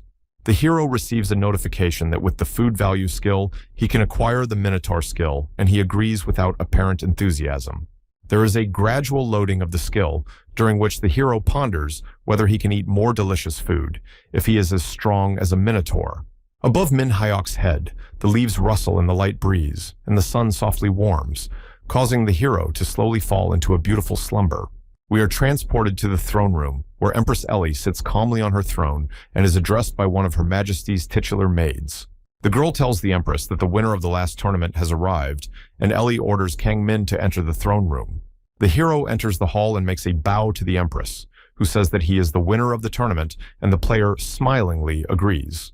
The girl thanks the young man for bringing new things to the tournament and says that his reward will be a place as Emperor of the Kingdom in the near future. The hero thanks the Empress a little hesitantly, turning around to smell the food, to which she excitedly asks if something is bothering the player. Kang Min says it's okay, and asks to ask the Empress a question, to which the girl reclines on her throne and tells him to ask. The hero says he heard that whoever wins the tournament can ask Her Majesty for one small wish. Ellie is worried.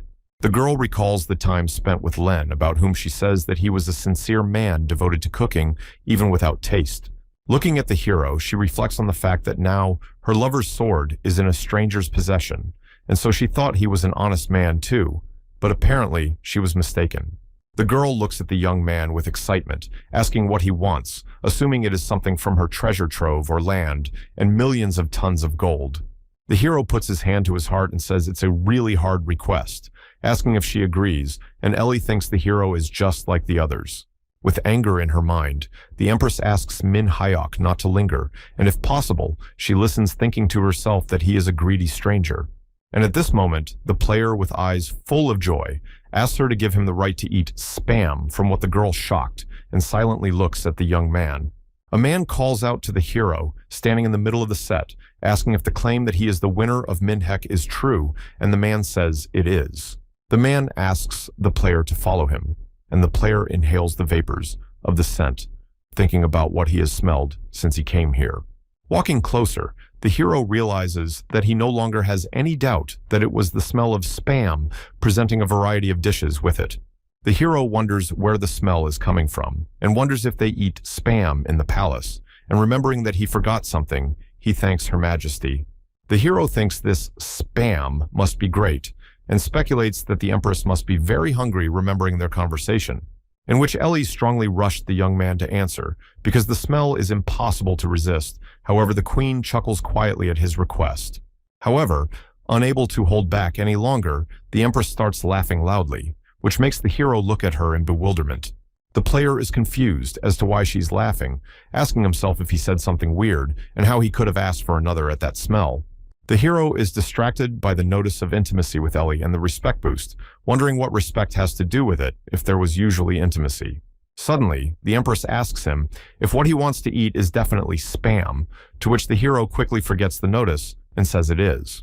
The girl says that it seems the chiefs were preparing it, suggesting the young man to join them, to which she is distracted a little excitedly by one of the servants. But she abruptly tells him to shut up, and he frighteningly shuts up. Ellie tells the hero to follow her, and he shockingly agrees. The Empress leads the hero into a room with a set table on which there are a bunch of all sorts of goodies, mostly consisting of fast food. The Queen asks Kang Min if it's enough for him, while the hero marvels at the abundance of spam dishes and says it's incredible. But then, the player makes a sad face for a second, and thoughtfully, the Empress asks him what happened and why he has such a reaction. The The hero says he wouldn't dare say that in her presence, but she replies that he can speak freely since he's not familiar with that kind of conversation. Min Hyuk asks if he can call the Empress Nuna in that case, and Min Hyuk says that of course he can, to which the servant is shocked. The hero, shedding a sorrowful tear, asks Nunu why she eats spam in such a way that even makes her heart ache for her Dongsheng who sees it all. The girl asks if it's a problem that it's not cooked that way, and the hero says in a focused way that there is a better way to consume spam. She asks wistfully if there is a better way than the imperial chefs cook, and the player asks if she wants him to cook spam. The girl first hesitates, and then happily says that of course she wants to, and orders the chefs to quickly prepare the necessary ingredients. The hero is cooking in the imperial kitchen, and Ellie asks if he's just frying them, to which the hero says there's something more important. Opening the lid of the pot, standing next to the hero, says that this is the secret because spam is best eaten with fresh boiled rice. Exhaling tiredly, the hero sets the table, and the Empress gently sits down at it with her crinolines, saying that it's just incredible. The player says that now he is going to teach the Empress how to eat this dish properly, and the Empress holds the tools in her hands and watches attentively. The character tells how to get the best effect from the dish, saying a sequence of actions that only consists of combining rice and spam. The hero asks the Empress to taste the food in the order he named, and the girl, putting her mouth some rice with spam, shockingly holds her mouth. She describes the moment the rice meets the spam, which leaves the same texture but removes the extra saltiness and deepens the flavor of the rice. The girl argues that it's enough for a full meal, and the hero asks if she likes it and gets a positive answer. Ellie asks if it wasn't his wish, and if so, he should try it too. The player excitedly asks if she's okay with it. The hero, seeing the Empress's agreement, thanks her for the food, and muses that spam is perfect with rice because of its rich, buttery texture. The character also thinks over that spam is also perfect with ramen and ketchup, and even if you're not hungry, you can easily eat bowls of rice. However, the hero thinks it is best to eat this dish while the rice is hot, and then the Empress shockingly remembers something mentioning God. The girl, holding a piece of meat in her chopsticks, is surprised at how ignorant she was all the time, and to her misfortune, did not know what a delicious dish it is. The player thinks over that Nuna, very funny girl, says that it is not an expensive meal, and she did not expect the hero to satisfy her with it.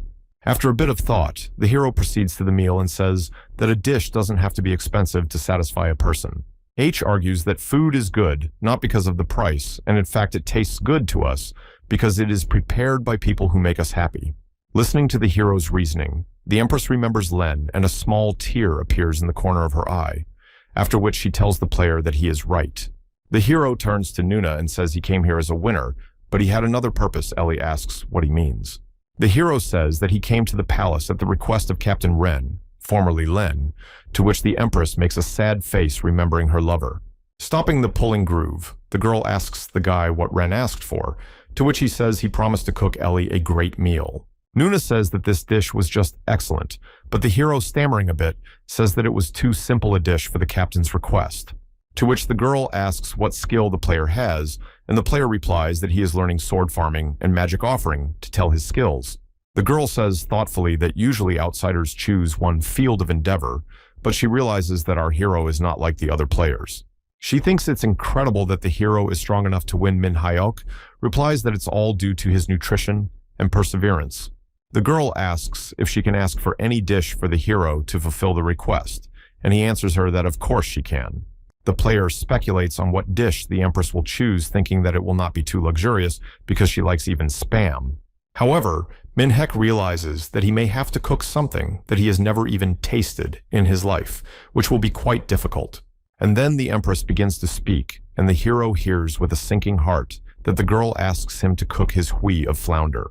The hero imagines how he pulls a fresh flounder out of the abyss of waters, and with sweat on his face, imagines the face of the chief, who says he can handle it. The player interjects, and Ellie, remembering her past, says that she once hated her father because he demanded that she be strong. The girl talks about how the emperor made her spicy soup with homemade hua after they went fishing together for the first time. Nuna says she knows he did it then because he loved her very much, and she still remembers the taste of that dish her father made. The hero looks wistfully at the Empress and ponders the question of whether the food she speaks of is as expensive as foie gras. However, Min Hyuk realizes that the fact that Ellie is an empress doesn't negate the fact that she may also like to eat expensive food.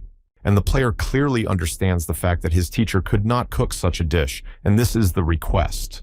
The girl asks if Kang Min will help her taste that flavor again, to which Kang Min says he will do it and cook the dish she asks for. The hero has a quest related to the captain's request for a reward of ancient ingredients, and Ellie invites the hero to follow her. The player asks where she is calling him, to which the girl offers to teach him swordsmanship techniques for which the Empress is famous. The girl takes him to a place behind the castle and explains that they are now in a training area where each doll has a different ability. She says that the hero's respect will increase after destroying each of them, and after they themselves recover, the player gasps delightedly. The Empress says they are special because they are only found in their empire, offering to start on which the hero, frustrated and tiredly, breathes. Looking at the young man, Ellie realizes that he is not motivated in any way and offers to give him ingredients from the Imperial Palace for each completed meter. Min Hyuk's eyes immediately light up, and he's ready to get down to business and offers to do so, to which the Empress says he's now ready. Reaching for the sword, Ellie asks to be allowed to show him for starters, and he is in awe at the thought that he is about to see the famous Nuna swordsmanship. The girl thoughtfully holds the sword in her hands, examining it, and the hero wondering if she is going to use a wooden sword. In one blow, the Empress shrieks and blows apart several dolls standing around her with a simple wooden sword, something the player didn't expect. He looks rapturously at the remains of the dolls, and the girl throwing him. The sword asks if he has memorized everything she showed him. He can't find the words.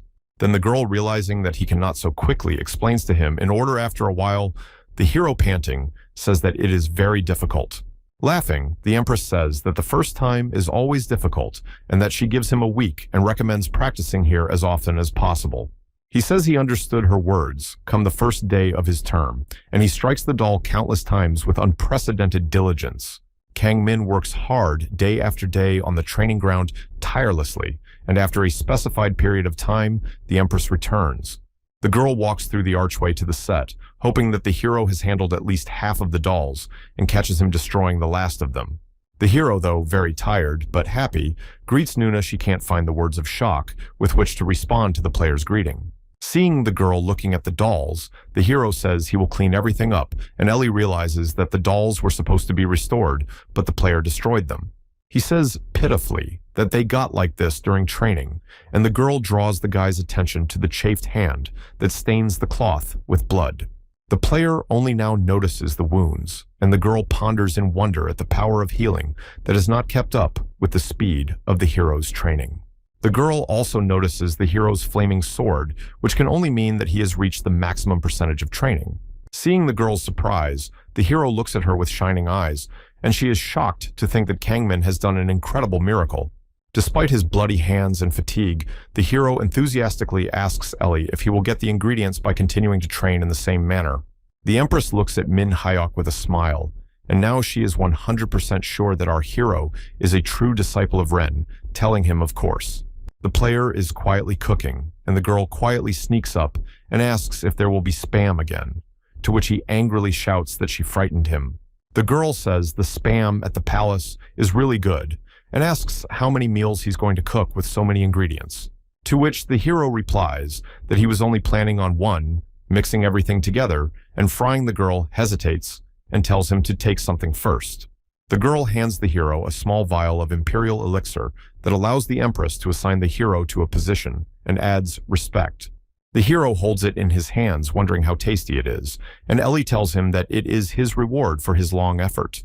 The hero asks if he can use it at any time, to which she says it's his reward, and soon the player is done with cooking.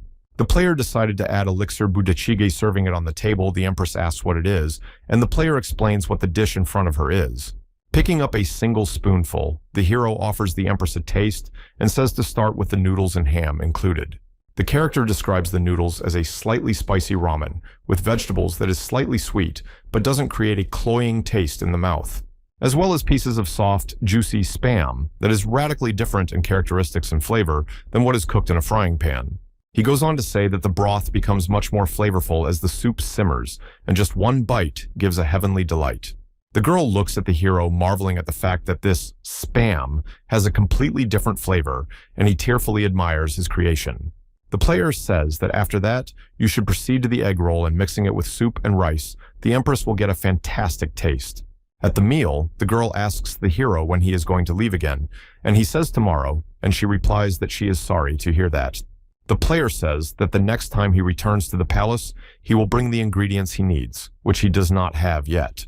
And with a friendly smile at the Empress, he says that he will definitely help her get that taste she has long missed so much.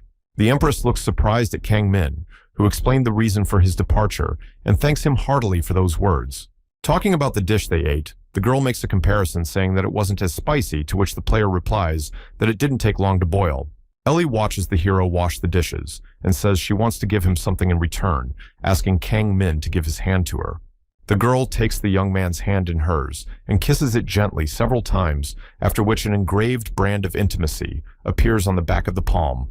The hero looks at his hand in surprise, and the Empress thanks him for bringing back memories, saying she enjoyed his presence in the palace. On his way out of the castle, Min Hyuk says goodbye to Ellie, remembering her words about rubbing the branding if he needs her help. And in that case, she would come to him and they would meet again. But now she would just wait for him to return to the Imperial Palace. The hero looks at the map and is shocked to realize the fact that in order to enter any sea, he must be above level 200th. Sitting down on a rock for a break, he reasoned that it would be difficult to get there now and that he needed to raise his level before doing so. On the map, the player stumbles upon the Kingdom of Varus, in which you can gain skills in production, and there are many quests for cooking. Shouts can be heard in the middle of the mountains, and Guildmaster Howden Brawny shouts that he is on a roll today, holding a spiked wooden bat behind his back. Another man points to a man lying on the ground, saying that it's cool not to know if you've hit a real player or a NPC, which Brawny disagrees with. He tells the man that this is boring and orders him to get out of here, while he reasons that his luck has turned around today. However, his musings are interrupted by a man in a robe standing behind the bushes shouting at him, to which Brawny is shocked and quickly turns around. The man says that his guild shamelessly robs players that pass along these paths, and the master himself is good at it, to which the man asks who he is. A fiercely smiling man in robes says his name is Kalde, and that he has an assignment for them in Varas that will require their barbarian skills. Walking down the street of the Kingdom of Varus with a pack of chips, the hero talks about how warp wraps are very convenient for traveling between different locations. Looking around, he sees many talented people engaged in arts and crafts, thinking that this place can be called a village of creators. And the hero hopes that thanks to such an abundance of talent around him, he will finally succeed in creating a cherished piece of kitchenware. This will be a useful thing with which cooking will be much easier, and dishes will be more diverse. Hero plans to create a lid for the pan. Full of enthusiasm, the hero holds the chips with one hand and with the other opens the door to the cabin, asking for forgiveness for the unexpected visit and disturbance. However, after looking around, the player realizes that there is no one in the house, and in an attempt to find someone wanders around the hut, asking if there is anyone here.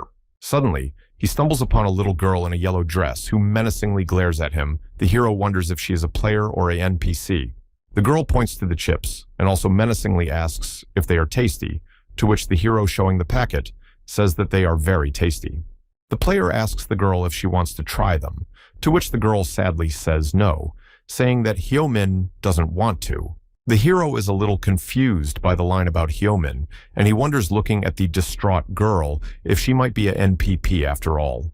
However, realizing that he needs to save the situation, he asks if she wants to eat delicious food, to which she says it will upset her stomach. After thinking about her words for a bit, the girl pulls out a handful of chocolates from her pocket and offers Min Hyuk to take some too. He asks admiringly if she doesn't want to eat them. The girl replies that her father gave them to her and told her to eat them, but Hyomin hates to eat them. Surprised to see the girl, the hero asks if she likes chocolate, to which she replies that she hates eating at all, which is more shocking to the player. The hero looks at the chocolate in the girl's hands with unrelenting thirst, wondering why she doesn't like this fine chocolate, and with a sudden movement, eats it all. The babe begins to frightenedly beat the player, saying he shouldn't eat out of her hands, to which he admits his guilt, but couldn't go against his instincts. Candy wrappers start falling out of his mouth, which he almost ate, and the girl asks him if he's a pig. The hero remembers that he forgot something and introduces himself to the little girl, asking her what her name is and where her parents are now. The girl sadly says that her dad is always working, which makes her cry almost every day, and her mom is no longer alive. She talks about how her uncle Ron usually plays with her, but he's out for a second, to which the hero is surprised and is going to play with her too. The player puts the girl around his neck, and holding her says that he will play with her until Uncle Ron comes back, which makes her eyes light up quite a bit. They are having fun running through the streets. The girl gently holds onto the hero's hair, with her hands clutching his hair ponytails, but then someone yells at the little girl. A huge, bearded, red-haired man looks shocked at their games and asks the player who he is, at which time the girl says it's Uncle Ron. The hero tells the man that he's glad to meet him, and the girl runs up to him with satisfied eyes, saying that this man rode her on his shoulders. Ron looked at the boy warily, musing that he had managed to cheer up a little girl who all day long did nothing but hide and be sad. The hero looks incomprehensibly at the man, who looks at him with a judgmental look and tells him that they will continue the conversation inside the house. They enter the house, and after a while, Hyomin falls asleep in the player's arms as the man apologizes for his absence, asking what he came for. Hero says there is no problem, and he enjoys playing with the kids, to which the man says he is in a tough spot right now and won't be able to give him a job. The hero asks Ron in a surprised and heartfelt manner what happened, and he begins to explain his difficult situation to Min Hyuk with a slight hesitation. He says that the girl's father is a wanderer, and because of that, Hyomin is living on her own. One day, he forgot about the deadline for one of the deliveries because of his worries about the baby. And because of this ridiculous oversight, a notice came that the merchants would stop trading in this place, but he couldn't leave the girl alone. Ron can't do this because he himself once lost his child in one unfortunate accident. The hero looks at the man with pity. Ron says he's dealing with it now and therefore can't give the guy a job, apologizing for such a spontaneous inconvenience. But the hero is not upset by the situation, and with eyes full of pity for the difficult lot that fell on the shoulders of the man, offers him his help. Ron asks what the player meant and explains that maybe he'll understand if he apologizes, and discusses the situation because he cares about Hyomin. And the hero joyfully recalls the saying that a child is nurtured by the village, which means the universal contribution of the inhabitants to the development of the child. The hero enthusiastically asks, why not talk him into it if there's such a chance, at which Ron covers his eyes with his hand and asks if it's normal at all. The hero says that it's totally fine, and if it works out, it's the only possible option, and then a quest notification pops up. The player also wonders why Hyomin's father left the child alone in the village, and Ron tells him that he was a foreigner working as a blacksmith. He said he was making something for the girl and is in some guild player, asking if he can see him sooner or later. The man thinks this is likely to happen and excuses himself to look at the list of vendors while the hero tucks the baby girl in. Ron looks over the list of merchants and tries to remember which guild Hyomin's wandering father was talking about, and if it was a legendary guild. The owner of the first aid store grudgingly reviews the list of blacksmiths, choosing who to contract with, and comes across Ron. She says that his work is good, but before she can finish her sentence, she hears a knock on the door and opens it to see a satisfied Min Hyuk in front of her. He greets her, and the girl asks if he's here for the bandage lecture, to which the hero says he's here about Ron's debt. Hiding behind the door, the girl asks if he has not come to break the contract, to which he answers in the affirmative, saying that because of him. The girl shouts and closes the door, saying she doesn't want to discuss it, but the hero also loudly asks her to listen to him, to which the girl resists, and says she doesn't need it. Then the hero pokes at the lecture announcement and says he wants to learn bandaging techniques then. The girl still tries to send the young man away, saying that she is ineffective for strangers, but the hero confidently says that he will definitely succeed. She says one last argument that it's not free, and the hero promises to pay her more. Not being able to resist, he lets the guy in. The girl sprinkles a lot of small dolls and bandages on Min Hyuk's table and grudgingly tells him that he will begin his training with these items. She explains by example, showing that first you have to cut the little dolls with a knife to simulate real human wounds. The next step is to carefully rewrap the torso and open wounds. She nimbly wraps the doll up, to which the hero looks on in shock. Showing him the neatly rewound doll, the girl says to proceed to repetitions in order to grow the percentage of the player's training in this matter. After giving the initial briefing, she asks the hero to now give it a try, and he happily agrees, raising his hand in the air. He asks Mei Ken if she has ever tried to treat a child, but the girl with her hands on her hips stares at him disinterestedly. The girl says that even though the player is trying to be friendly with her, but this trick will not work for him, the hero pityingly says he didn't mean it. A little weirdly winding up the doll, he talks about how kids just get hurt a lot and he's just wondering if Hyomin needs any help. The girl asks if the player talks about his sister, and Ron says that she is not his sister, and now Ron is looking after the girl while her father is away. She thinks fondly of Ron, but then frantically asks the player if Ron has a child, to which he looks surprised. The boy says it's not true, and that he just cares for her as his own, but the girl says she doesn't know what he's talking about. The hero long explains to her the whole situation, and she replies that she did not expect that he made a mistake because he was looking after the child. Saying she had no idea, she recalls that there are now rumors that Ron has abandoned blacksmithing, and the player explains that it's because of the baby. However, she then says that she was in huge trouble because of that package, and the hero replies that she's in the right to be angry, and he just told her. But the hero will be very grateful if she renegotiates the contract with him. The girl says, finish the guy's practice and come back a couple or 3 more times. The next day, the hero comes to her store again, and May asks him if it is true that he is adapting quickly, to which he is surprised. The girl says that it is impossible to learn it without proper concentration and dexterity, to which the apprentice appeals to her again with a request for a contract. Looking at the student's actions, she thinks that she can't get away from his mesmerizing actions, but runs away saying that it doesn't matter. But suddenly stopping on the way, the girl blushes with embarrassment, and the hero, even from behind realizing what just happened, starts laughing. Having prepared on the table all the kitchen utensils he needs and a package of pancakes, the hero fairly shouts that all preparations are complete.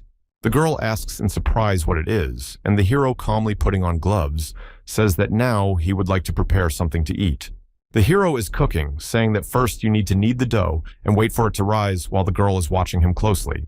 And after the dough is ready, you need to add in each piece of sugar with nuts as a topping and fry in a little oil. Upon realizing what the hero is cooking, the girl joyfully shrieks that it is a hot pot, describing the sweet and appetizing aroma and the delicious appearance of the dish itself. The girl is already thanking the guy for the hot talks, but he abruptly yanks the baking tray away from her and yells for her to reconsider her decision on Ron's contract. The girl objects, saying it's none of his business, to which the hero replies, since there's nothing to be done, he'll just eat all those hot pots by himself. The girl boils inside, musing about the unprecedented impudence of the guy, but suddenly, her attention is drawn to something that delights her mind. The girl wonders how Minhek does it, as he eats the hot pot so appetizingly, making it seem like the most delicious food in the world. Notwithstanding, the girl says she'll take Ron's situation seriously, and the hero remembers Ellie giving him those pancakes, giving him instructions. The hero agrees with the girl's decision, and holding out one pancake to her wonders what the hot cake is saying that the one held out is special. Taking a bite, May feels the sweet tang of the hot cake, soft dough and hot sweet jam running through all the layers of the fresh warm pancake. In addition to all this, the nuts inside add a savory touch, and you have to be careful not to burn yourself on the rich and sweet filling. The girl marvels at the taste, admitting that it is the first time she has eaten such a fine hot pot, and the hero, not giving up trying, asks her not to forget the contract. The girl asks why the hero is so helpful to Ron, and after a bit of thought, she replies, the player just wants to help a friend, because he knows how hard it is when work doesn't go right, wiping a bit of sauce off his lip. Without looking at the girl who is listening to him admiringly, Min Hyuk says that people in the village must help each other to survive. Looking at the young man, May reasoned that even though he was a stranger, he was different from the others, even though he was interested in inefficient bandaging. Even though he had an ulterior motive for this, the player is still trying, and in addition to that, he also wants to help others wholeheartedly. The hero enthusiastically asks if it's true, to which the girl replies that she only did it because of the delicious hot cake Min Hyuk gave her.